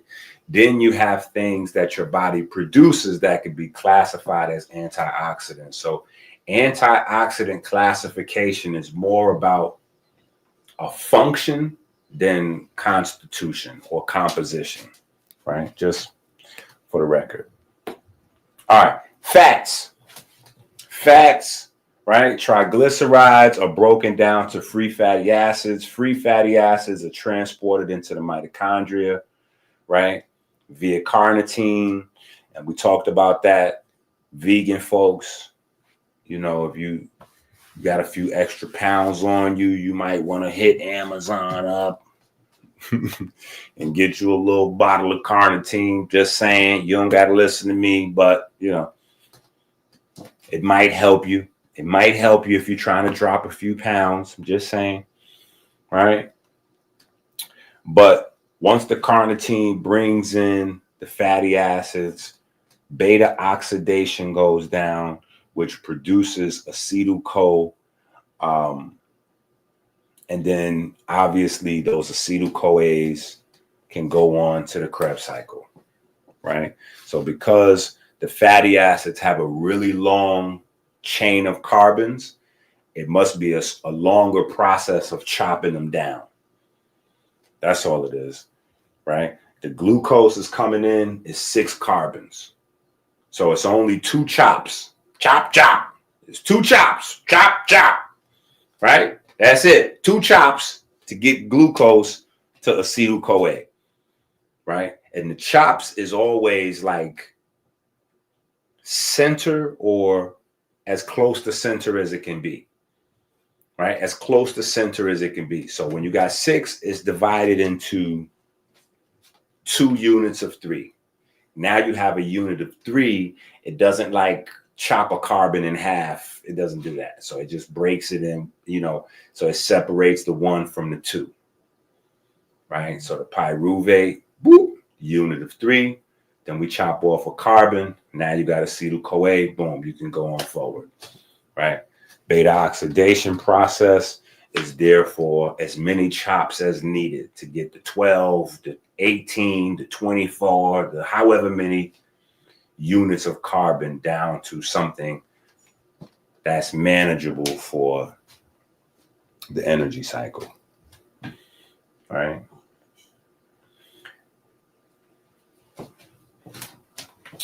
All right, carbohydrate versus fat metabolism. Boom, boom, boom, boom, boom, boom, boom, boom, boom, boom, boom, boom. Actually, that is probably important. Carbohydrates require insulin to enter the cell. Glucose transport depends on insulin signaling, especially GLUT4 in muscle and adipose tissue.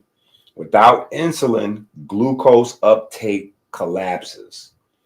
Fat enters oxidation during fasting, AMPK activation, and catecholamine release.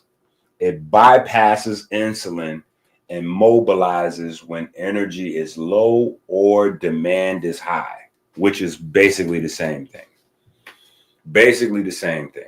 Only thing is, one is kind of a mechanical process and one is forced, right? Your energy can run low just based on, you know, you not consuming or substrate, whatever, or a metabolic illness or whatever the case.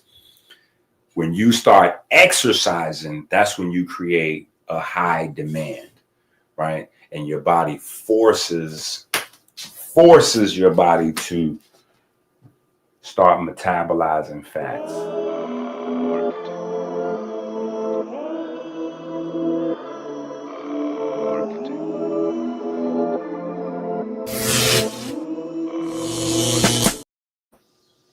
Right, so you got cheat codes. You can force your body to metabolize fat, and then when you produce,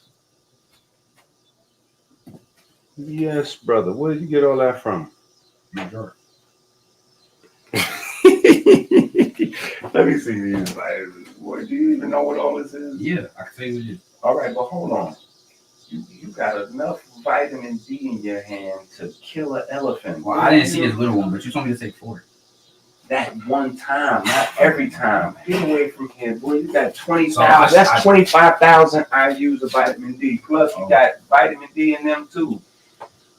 Boy. All right, well, I'm gonna put vitamin D back. But move away from here. Bye bye. Yeah, that's good though. You on the right track. Love you too, bro. Yeah.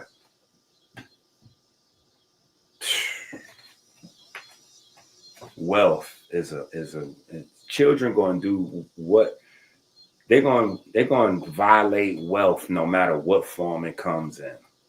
You know what I'm saying? So we don't got, you know, money is funny, right?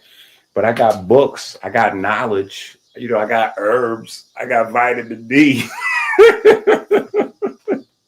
So some children, they're going to take the family Bentley or whatever. My children are going to think they taking 40,000 vitamin D. Like, if you don't put some of that, what are you doing, boy? What? Like he believe he going to take 100,000 vitamin D. And some people at home believe that. More is not better, right? More is not always better, right? More is not always better. But he on the basketball team now, so he believe. Anyway, let me get back to the information. That boy done lost his mind. I'm talking about my man got all kinds of vitamin D in his hands. Okay. All right, so where we at? Okay, so anyway, differences between carbs and fat metabolism. That's what we was talking about. And then oxygen usage. Carbohydrates can be metabolized with or without oxygen, right? Fat has to have oxygen, right? Carbohydrates with or without oxygen, right? That's important to remember. Carbohydrates with or without oxygen. And sometimes textbooks will lead you to believe that there's one or the other happening, right? Like your body is, or you got different exercises where it's like, okay, do this exercise and these are aerobic exercise, like these are aerobics, and that's not how it actually goes in real life, right? In real life, you have slow twitch muscle, then you have intermediate, depending on how it's classified, and then you have fast twitch, right? Or you have slow twitch, and then you have type A fast twitch and type B fast twitch, right? So what really is happening is the muscle is categorized based on how it metabolizes energy. Slow twitch muscle is red meat. It's red because there's a lot of blood. There's a lot of blood because slow twitch muscle uses oxygen, right? A lot of blood, a lot of oxygen. White meat, which is fast twitch muscle, there's no blood, just glycogen, just sugar, right?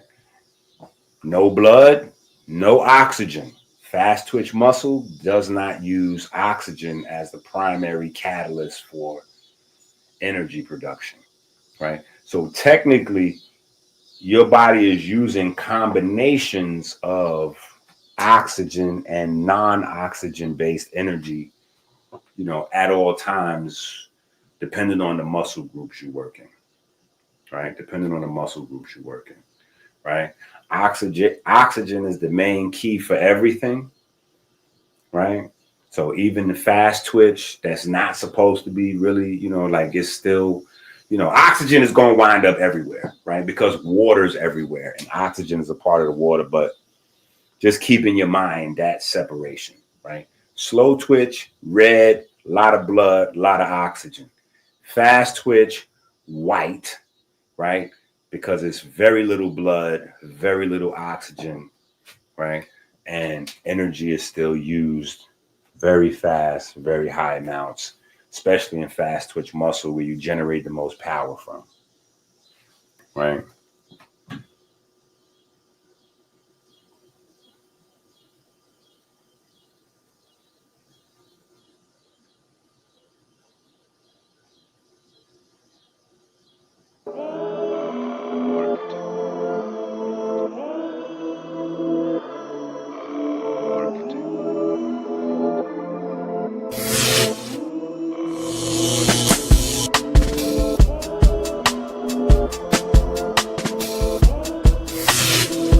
Imagine being able to build it.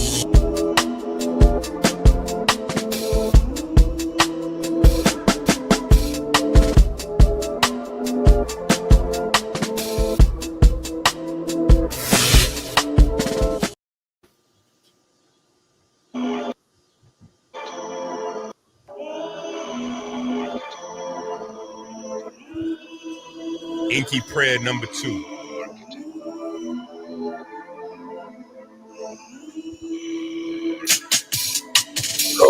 We give thanks and praise to the Most High God for the divine spark that set our cells into perpetual motion.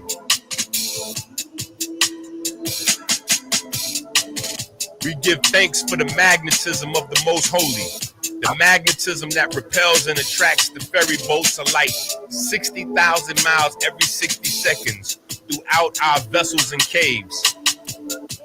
We give thanks for the ability to drink clean water every 60 minutes, flooding the river of life.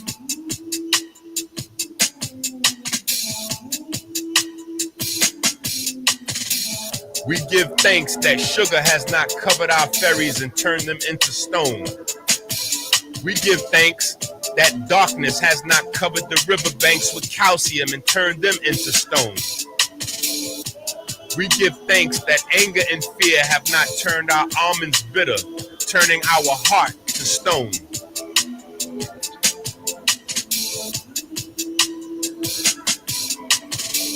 We give thanks for smooth sailing upstream through the valley of death, through the superior vena cava into the right atrium.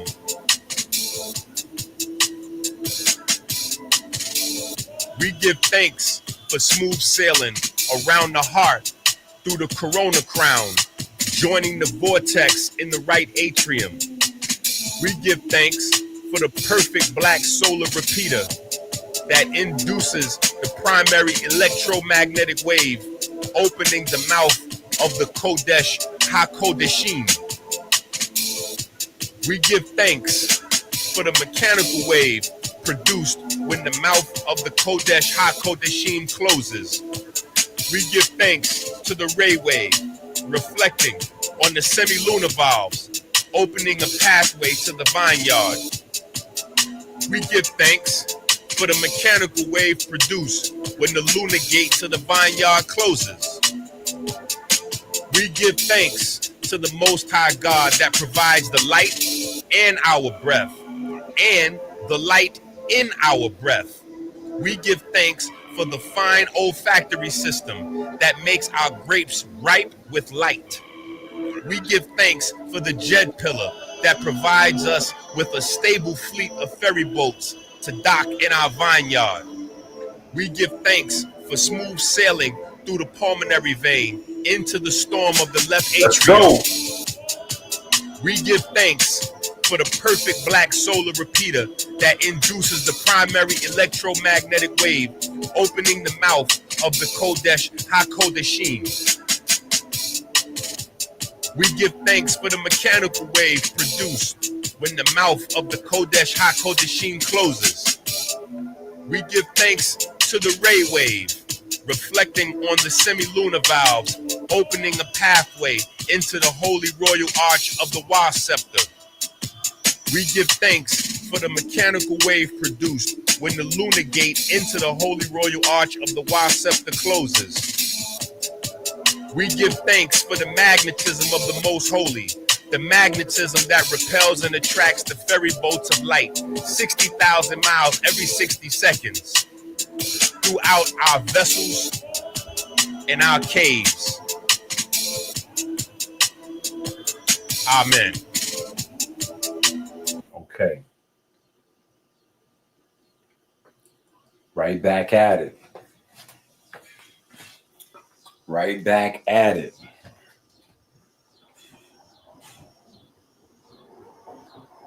All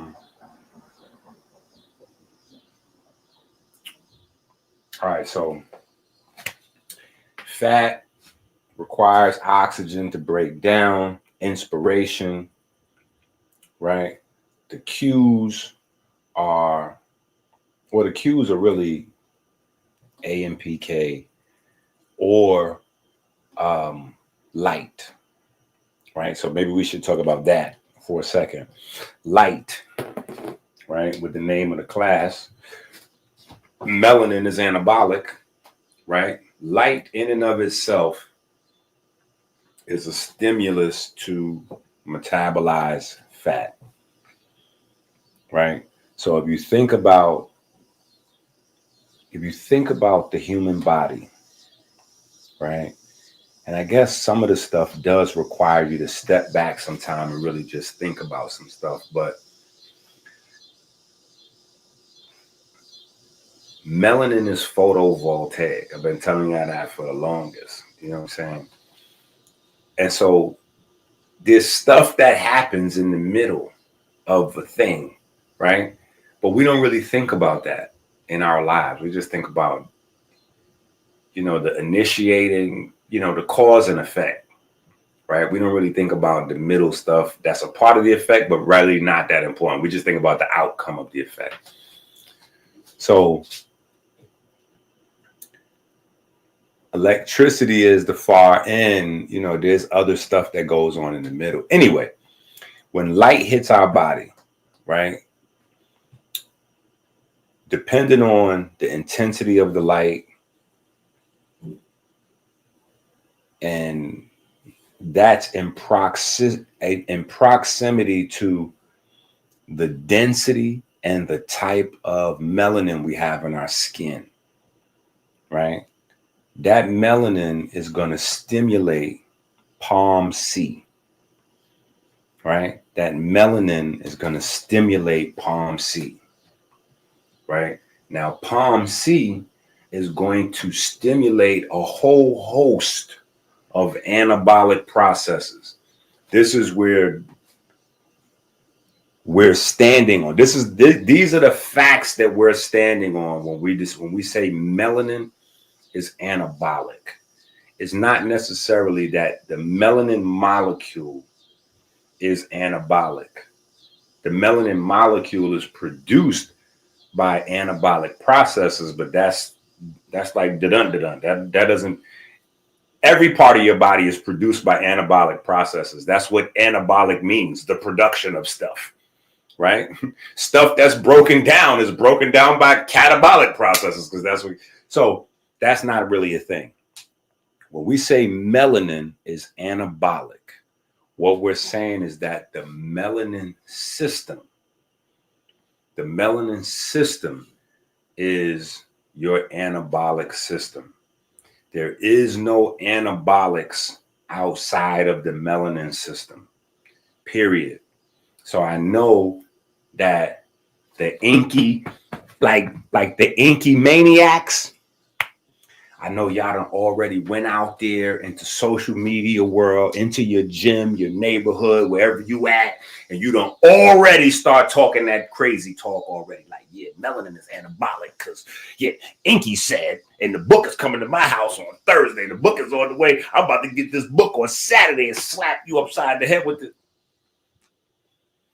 And I know the detractors might be trying to debunk you, and they like, hold up, no, because testosterone is anabolic, or IGF-1 is anabolic, or growth hormone is anabolic, and melanin don't got nothing to do with growth hormone. Melanin don't got nothing to do with testosterone.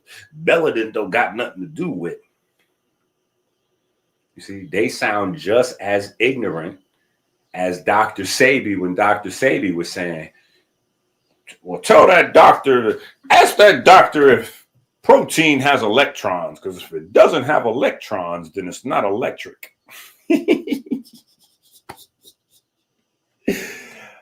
Oh my God, bless his soul. See, him saying crazy, ridiculous things doesn't change who he is in my eyes, because he's still provided enough for us to go like forward light years in our thinking.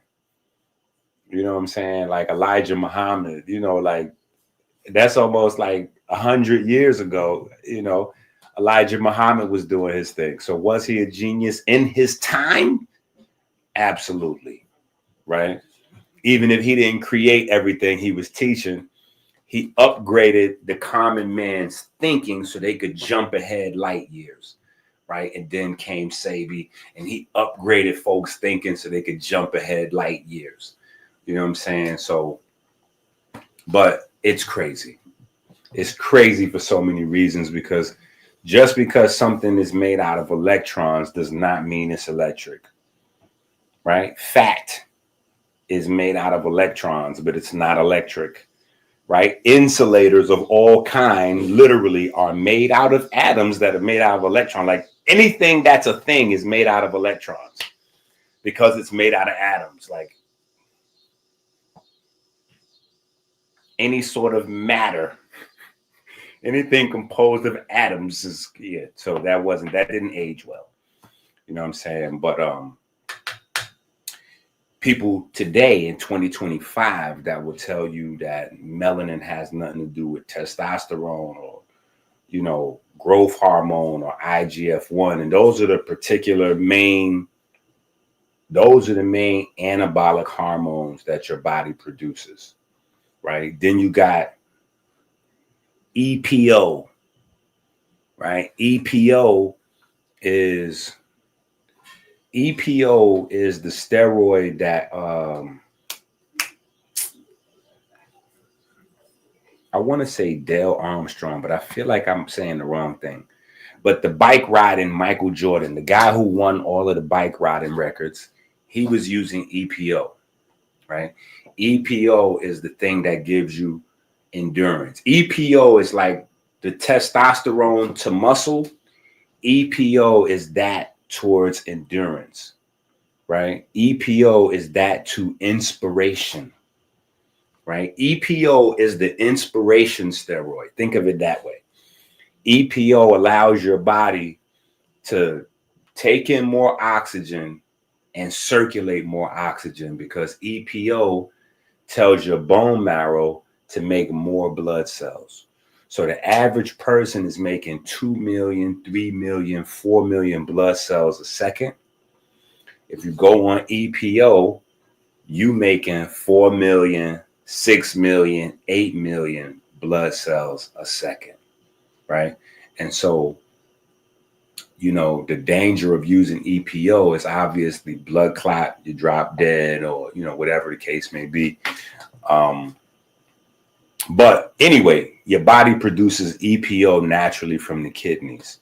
Your kidneys monitoring the blood in your body tells your bones how much blood you need, because the kidneys is not only like filtering the blood, but they dropping dime, they snitching, you know, they telling the liver and the spleen like, yo, a lot of these blood cells is damaged, grab these joints out of circulation, they might become like cancerous, or they could be infected. They telling the immune system we got issues, like and then at the same time they're telling the body produce X amount of new blood cells, and that's going on 24 hours a day, 7 days a week, right? So that's what EPO does, but it's not really considered anabolic, even though it should be, right? Traditionally, when you talking about anabolic, it's going to be IGF-1, insulin growth-like factor, because that's the whole mTOR milk, you know. Yeah. We've had that conversation 1,000 times with Wesley Muhammad and Wu, but that's the whole mTOR thing, right? So IGF-1, insulin-like growth factor. Testosterone, everybody's familiar with. And then growth hormone, I think a lot of people have heard about it. You know, if nobody heard about it, when Sylvester Stallone got busted trying to sneak it through the airport in his suitcase. A lot of folks heard about it. You know what I'm saying? But yeah, folks get busted, you know. Kale Simon was saying LeBron using EPO and blah, blah, blah. Kale Simon just trying to go viral on the internet. God bless his soul, right?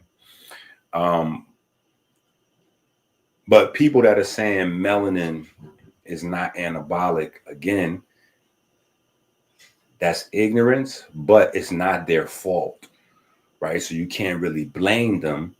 What you got to do is go back to what, right? Our premise is to have pity on folks now, because we know it's not their fault. They ignorant. It's the uninformed learning from the misinformed, right?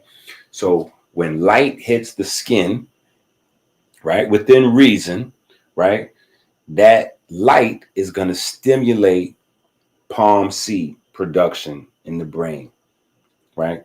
The POMC that's produced is a long chain, right? That chain is going to be chopped up. When that chain is chopped up, you're going to have some steroid precursors. You're going to have melanin precursors. And then you have fat metabolizer precursors, right? That's what comes from POMC. So the chemicals that eventually become testosterone start out as POMC. Start out as POMC, right? So you go, you know, ACTH, DHEA, and then DHEA gets converted to testosterone. Well, that started with melanin, sending the signal to the brain for POMC, right? Or on the flip side, because you know you got POMC and melanin stimulating hormone on one side, and then on the other side you have melanin concentrating hormone, right? So on the melanin concentrating hormone side, you have melanin concentrating hormone regulating ghrelin, and then ghrelin regulating growth hormone, right? So melanin concentrating hormone regulates, right? And then also in that process, melanin concentrating hormone also regulates insulin, right? Actually, melanin stimulating hormone and melanin concentrating hormone both have an impact on insulin.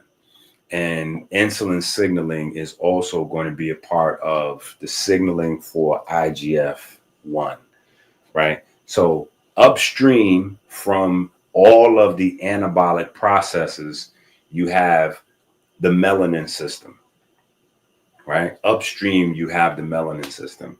And then when you get directly to the cells, you have what are called melanin receptors, or melanocortin receptors, or melanin precursor receptors, right? I think it's relatively universally accepted that they call it melanocortin receptors now, right? But initially, when they first discovered it, they had melanin precursors and melanocortins kind of competing for the same type of cell receptors, right? But these receptors are also proteins, just, you know, made out of amino acids, right? But these receptors in the muscles, in the fat, whatever, these are the receptors that tell the cell what type of nutrients to take in and all that, right? And the type of nutrients, like for instance, we deal with muscle cell. These receptors tell the muscle cell what type of nutrients to let in. So that is what creates an anabolic environment, right, for the cell. So almost every part of what we call anabolism or anabolic, environment is guided by the melanin system, right? There's virtually no part of the anabolic system that's not governed by the melanin. There's virtually no part of the anabolic system that's not governed by the melanin system, right? So that's your testosterone, your IGF-1, and your growth hormone all right there, right? You could trace them all upstream to the melanin system, whether it's POMC, whether it's alpha melanin stimulating hormone, beta melanin stimulating hormone, or on the flip side, you got melanin concentrating hormone regulating all of the hunger signals and blah, blah, blah. Right? So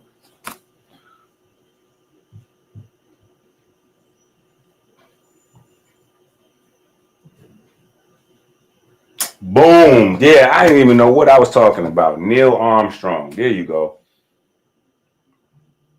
There you go. There you go. Neil Armstrong. I knew I was close. Right? Yeah, I have to partition my hard drive. So things that's not important get. Yeah, I got to partition my hard drive. Right? All right. So oxygen is required for fat metabolism, though. Very important. Right? And the system is so efficient because, right, ATP running low, the ATP itself is the main signal that you need energy production, right? So not only is that the carrier molecule, right? Adenosine is the carrier molecule, but also it becomes the signal. So when you have a bunch of ATP, you good. When you get to ADP being prevalent, AMPK begins to get active. And then when AMP is prominent, AMPK is signaling, ringing the alarm, right? Ringing the alarm all the way up to melanin concentrating hormone, ringing the alarm in terms of let the catecholamines loose, let the lipotropin loose, like let all of the fat metabolism begin. We need fat, like whatever we need to do to get some energy, we need to get some energy. Right? All right. Blah, blah, blah. ATP produces, or fat produces a lot more ATP than sugar. We got that. All right. So let's get more closely into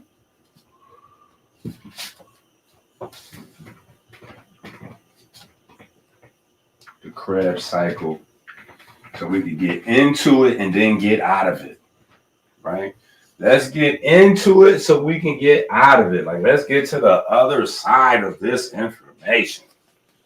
All right, let's get to the other side. So acetyl-CoA, 2 carbons, enters the cycle. Acetyl-CoA combines with oxyl acetate, right? Oxyl acetate has 4 carbons, which form citrate, which is why they call it citric acid cycle, right? So you have the 2 carbons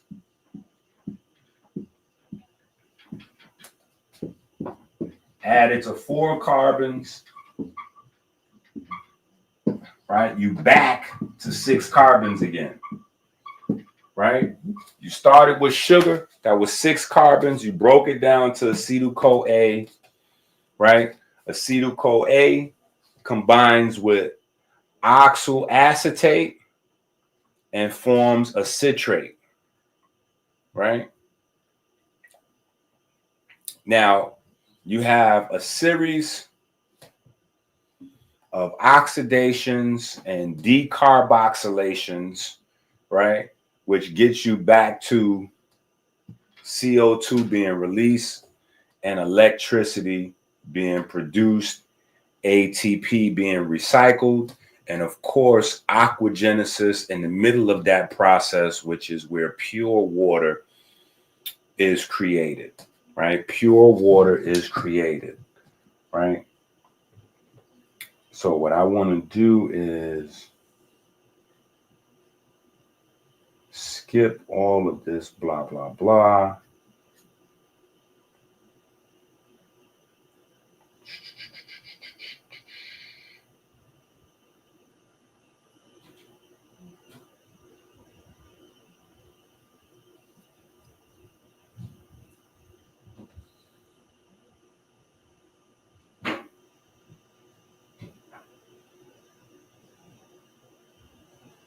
All right. So this is where I want to go. This is why we combine these days, right? You got your book, you got the internet, you got the Google demons.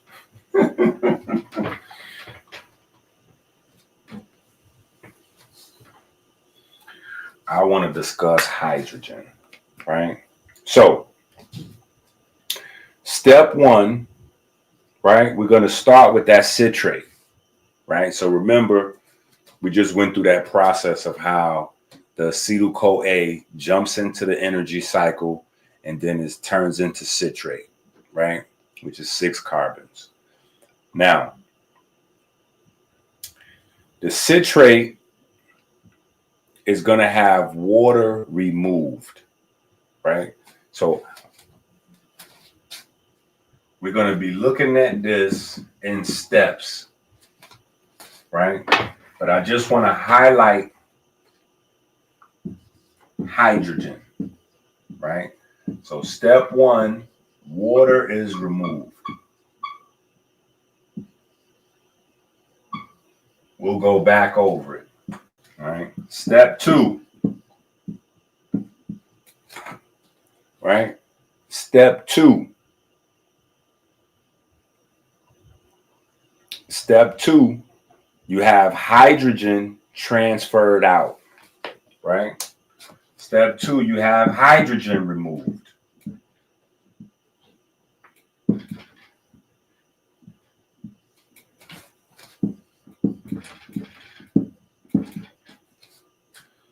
Step three, you have hydrogen transferred to NAD.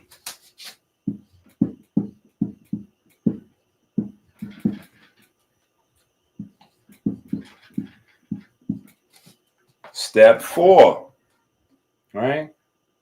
Step four,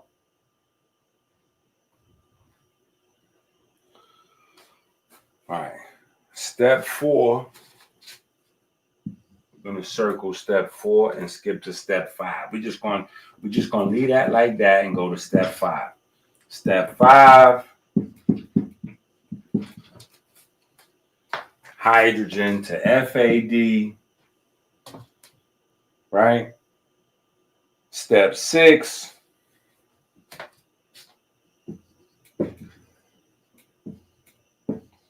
add in water. Step 6 adds water to the mix. Step 7,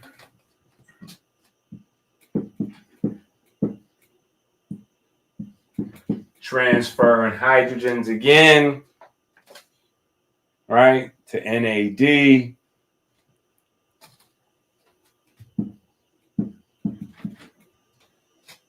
And this is fundamentally what your citric acid cycle is, right? So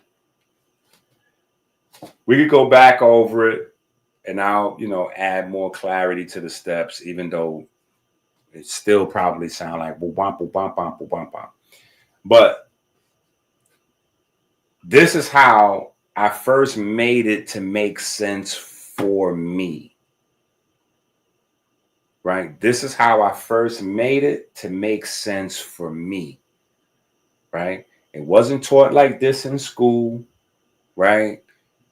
This is just my own thing that I saw after seeing it over and over and over and over between step 6 and step 1. I realized that this whole thing was about the movement of hydrogen. Period. It was pretty much like a little water cycle, right? Especially once I figured out later on that in the electron transport chain, this thing, before you get to ATP, the completion of the electron transport chain is when you produce water all over again, right? So I realized this whole thing was about breaking down hydrogen, moving hydrogen ions around, moving water around, and reformulating water. And that electricity and light and kinetic energy and all those other things came from water, which is why water is the source of life, which is why being dehydrated is so dangerous, right? That's the only real thing that's challenging with messing around with creatine and then combining creatine with caffeine, right? Most of the bodybuilding fitness channels, they promote that combination heavily. Everybody's on caffeine, whether it's coffee and pre-workouts, coffee or pre-workouts, and everybody's promoting creatine, right? Do I have a problem with caffeine? No, because caffeine is also in herbs. It's also in tea, right? Do I have a problem with creatine? Absolutely not. Love it. But you need to understand where you could run into some problems, right? You need to understand where you could run into some problems. You need to know what you're doing, right? You need to know that creatine will cause your body to hold water, and you need to know that caffeine will cause your body to flush and release water. So creatine kind of helps to hydrate, whereas caffeine is a diuretic, right? So you need to know that you're going in two opposite directions with caffeine and creatine. And so you don't want to be like doing, playing chicken necessarily with your wallet, right? You don't want to be going in two different directions at once, going nowhere, right? You getting in enough caffeine to neutralize the creatine. You might want to just save your money if that's what you're doing, right? All right. But anyway, back to the citric acid cycle. This is the process where all carbohydrates and fats make it to. If your body needs to break down proteins back to amino acids to turn those into sugars for energy, it also has to go through this process. It also has to go through this process of, like musical chairs, musical hydrogens, right? That's all this is. So that's why I circle step 4. Step 4 is the only step throughout the process that doesn't necessarily involve musical hydrogens. You know what I'm saying? Where hydrogens or water itself is being removed or added, right? Because step 1 begins with removing H2O, right? Whole water molecules, right? 2 hydrogens and an oxygen, right? Then we still have more hydrogen transfers. By the time we get to step 6, we have to add back the water that we removed in step 1, right? So the whole process of energy creation is about water, which is the reason why water has no calorie, right? Even though water could fill you up. When you don't understand this, that looks magical. Like, how is it that something can fill me up, has no calories? Because the standard of calorie is water. That's how it has no calorie, because it's the standard, right? Like when you look at an egg, right? When you look at an egg, the protein market has got so crazy, right? That's why sometimes it's good to just watch old school, like basketball stuff. The best channel to learn about basketball, like in terms of debating players and all that, and I know it might sound biased for me, you know what I'm saying, but GOAT James Kingdom, you know what I'm saying? Obviously, they're LeBron biased, but it's a place where a lot of people that hate LeBron and love other players besides Jordan, they come to have conversations, and it gets to real good. Like it's a really, it's a very intellectually driven conversation on basketball. And that's kind of what I'm saying with just all of these different spaces, like the fitness space, weightlifting, working out. It's good to have history on it, right? It's good to know that calisthenics developed from jail culture, but before it was jail culture, it was martial spiritual culture, right?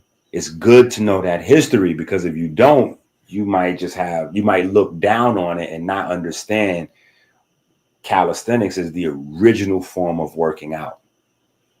It's the original blueprint to everything else. There's no weights first. Weights don't come first, right? Isolated machines and none of those machines, those are all secondary, tertiary. The original thing is calisthenics, right? The original thing is calisthenics. Actually, the original thing is living life and having to work for your food and your keep and your family. And then it's calisthenics. Then calisthenics grew into resistance-based calisthenics, where you added weights into your calisthenics, right? So you're doing a push-up. After you're really good at it, natural progression is you might have your child sit on your back, right? Or if you could really do it, you might have your girlfriend or whatever. You might put a book on your back or something like that, right? Or if you get really good at squats, you might want to pick up some water jugs or pick up a big rock while you do your squats, or whatever the case may be, right? From there, you get the development of weights and resistance stuff and blah, blah, blah, blah, blah. But in the weightlifting space, it's good to know that the bodybuilding stuff, you just kind of want to follow, see what you can learn, because the products now, and protein powder dominates the fitness universe, which dominates the health culture. We talked about it in the GOAT book. Yeah, probably, if you don't have this book, you probably need to make sure you have this book, right? We talked about it in the GOAT book, right? If you don't have this book, go to Amazon, add this book to your cart and check out, right? Add that book to your cart and check out, right? But we talked about it in that book. We're going to talk about it in the composition book again, probably in better detail and more clarity, but proteins are ranked. Proteins are ranked. So even the whole idea of ranking proteins is kind of flawed, because all protein science is based around non-essential, essential. So when they rank protein based on the collection of essential amino acids, meaning the amino acids your body can't make. It doesn't rank the protein source by how much it assists the production of non-essential amino acids, which is the more important ones. It doesn't rank protein sources by how much antioxidants that protein source has to help your body buffer the production of ammonia, right? When your body is breaking down a lot of protein, your body makes a high amount of ammonia. If your body can't buffer all that ammonia, that's where you get tendons and ligaments breaking down. So now the protein you're consuming is doing the opposite job. You want the protein to make you stronger, but now you took too much, you creating too much ammonia, So now it's making your ligaments and your tendons weak, right? It's also, if you have too much, if you have more, right? Because we already at too much, but if you get too much, right? You're going to start making uric acid crystals. Like your body not going to be able to break down ammonia fast enough, and you get uric acid crystals, and now they circulating around your body. And then because your body makes synovial fluid from your blood, right? Every time you move a joint, right? Every time you move a joint, the joint opens and closes. When the joint opens, it filters in the blood, and so it accepts the plasma in. And then that's plasma is the basis of the synovial fluid. So if you have these little crystals that's like little sand gravel, it'll get into your joints, and then your joints becomes painful to open and close because you got gravel. You know what I'm saying? You got gravel in there scratching. So every time you open or close, it's nasty work, right? But that all comes from the fact that your body has to be able to metabolize byproducts of the, you know what I'm saying? So you got to, it's good and it's bad with everything, right? It's good and it's bad with everything. So you got to be, so when they classifying sources of protein, they're not including antioxidants into the thing this, right? They just, how much essential amino acids is in there for muscle building. You know what I'm saying? Like muscle synthesis. How much essential amino acids is in there for muscle synthesis? Like that ain't, you know, we need like how much antioxidants is in there to help to buffer with, you know, like what's the variety, you know, what's the quantity, you know, how much pigments is in there, like how many minerals and vitamins and blah, blah, blah. So, you know, just knowing that history help you evaluate putting your diet together better. Also knowing that the two best sources of protein on earth, right, is eggs and algae, right? Eggs and algae, right? Eggs and algae and eggs, respectfully. We rank algae higher, right? Algae, then eggs, right? Yeah, people forget eggs is high in pigments, right? Lutein, zeaxanthin, beta carotenes, right? Those are pigments. But yeah, just understanding that conversation, you know what I'm saying? Because now you got powder that's ranked higher than eggs or algae. And that's like insanity.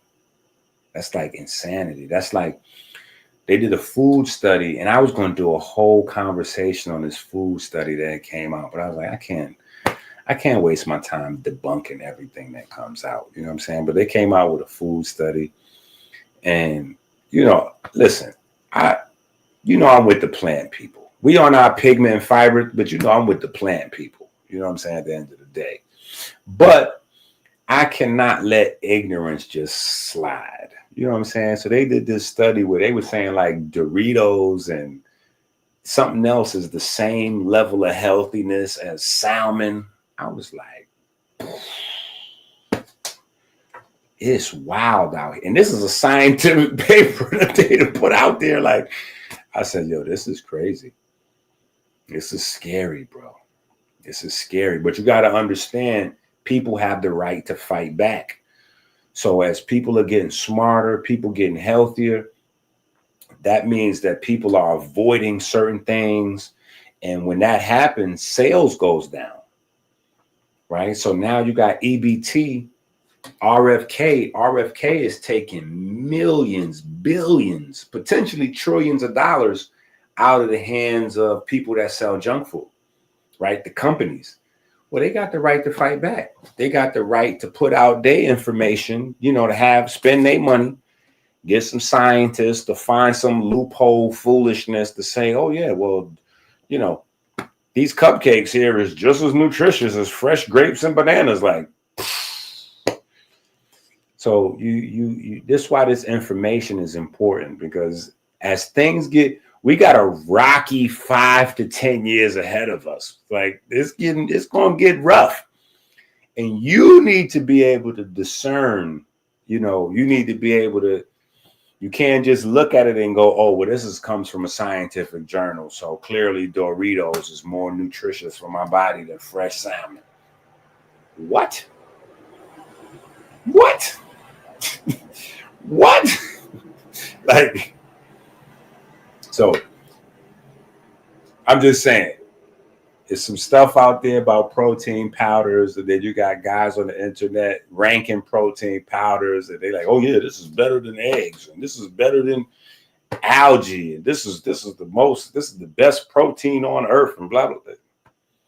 And then people buying into it, and you're not getting what you're supposed to get.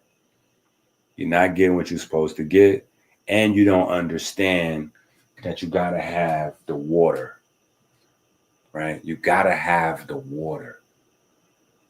You gotta have the water. I think that's why God put it in my brain for me to look at the energy cycle and just see water everywhere.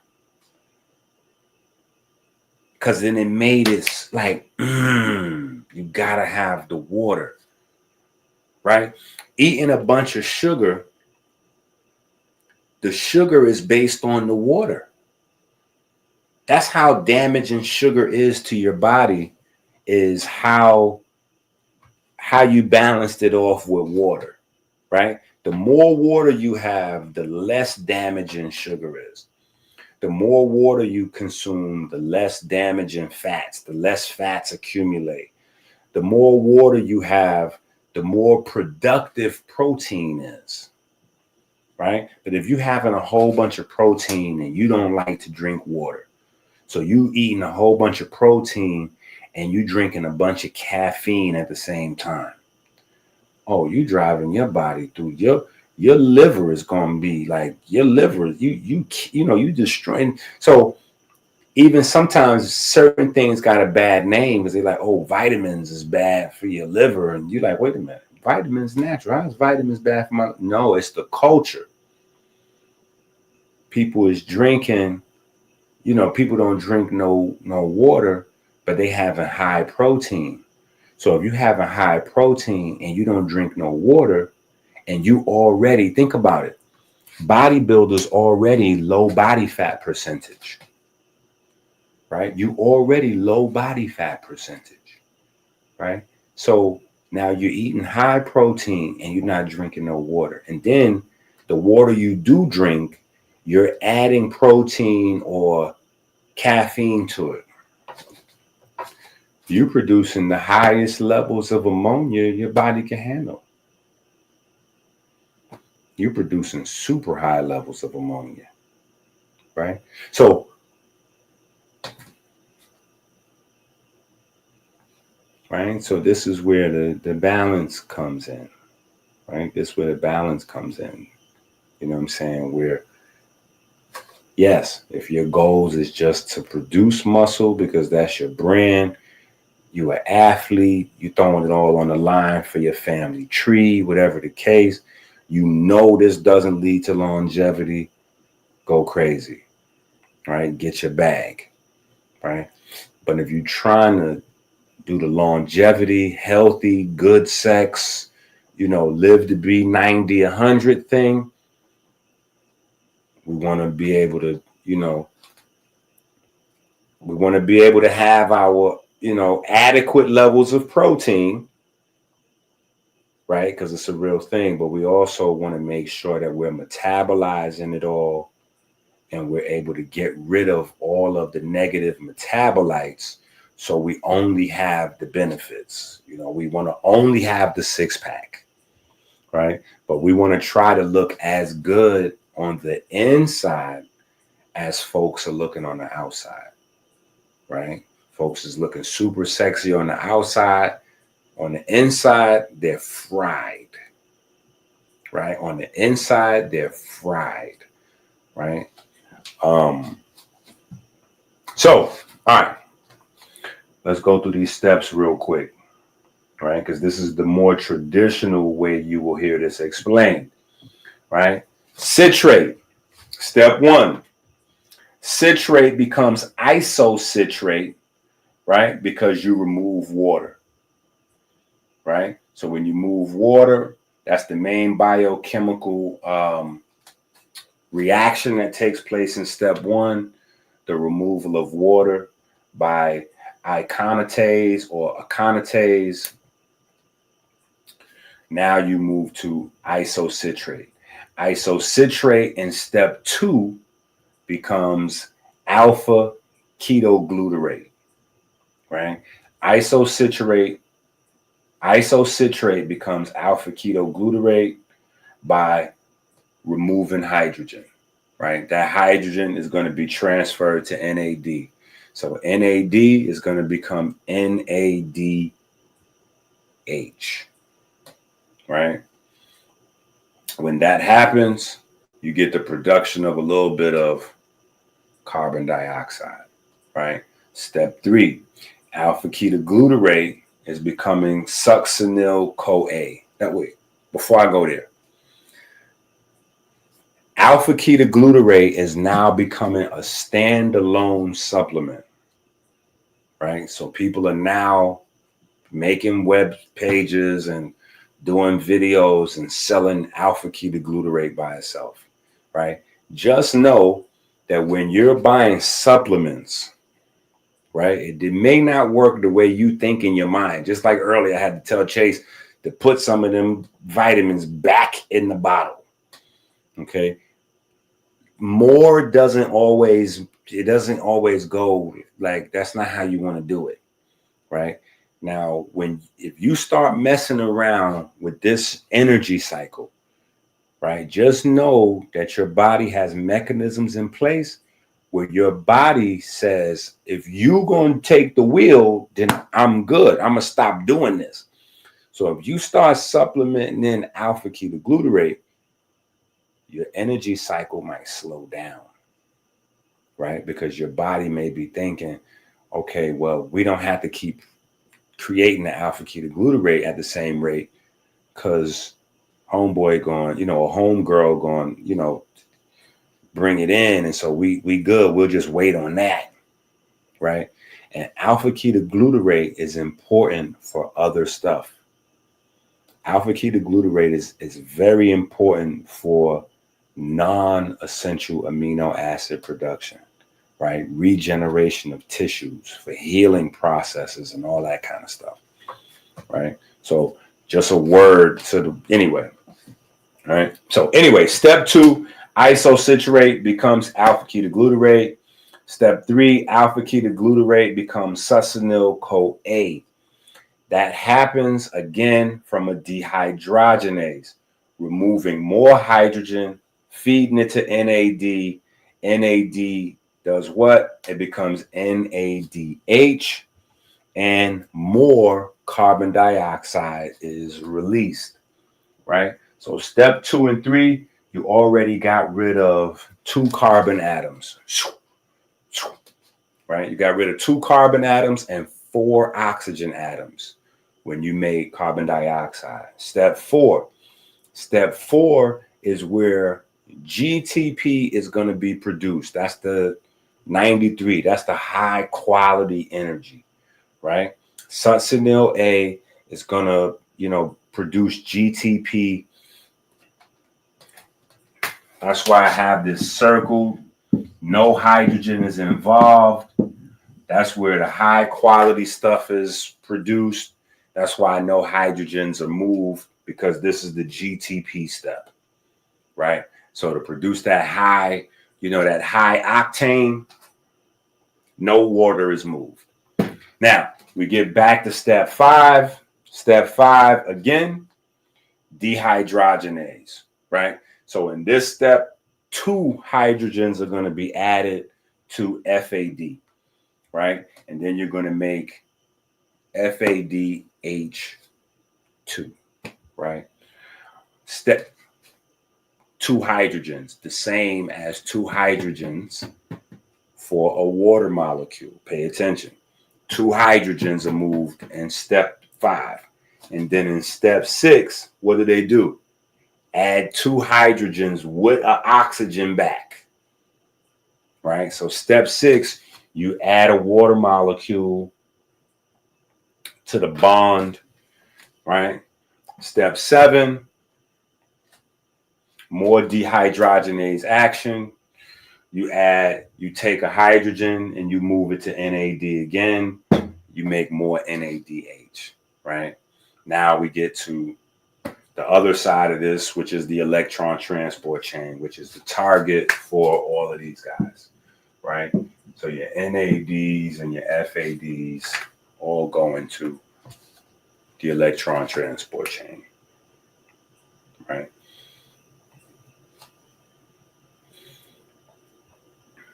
But for the most important part of the conversation, right, I just want you to see this whole thing is driven by hydrogen. Hydrogen, hydrogen, hydrogen. Hydrogen is the energy thing.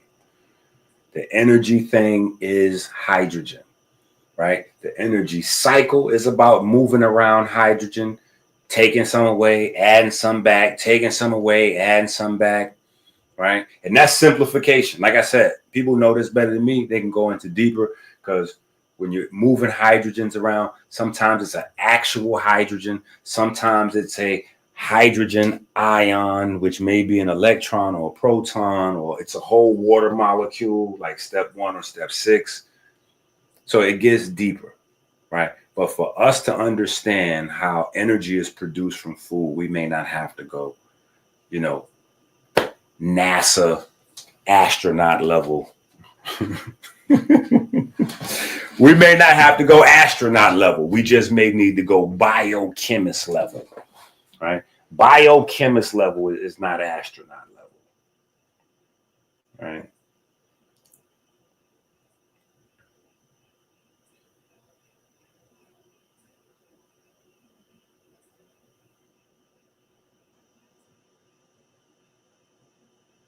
This is why you have to go to Amazon and get the book, Rich Abs, Poor Abs, now.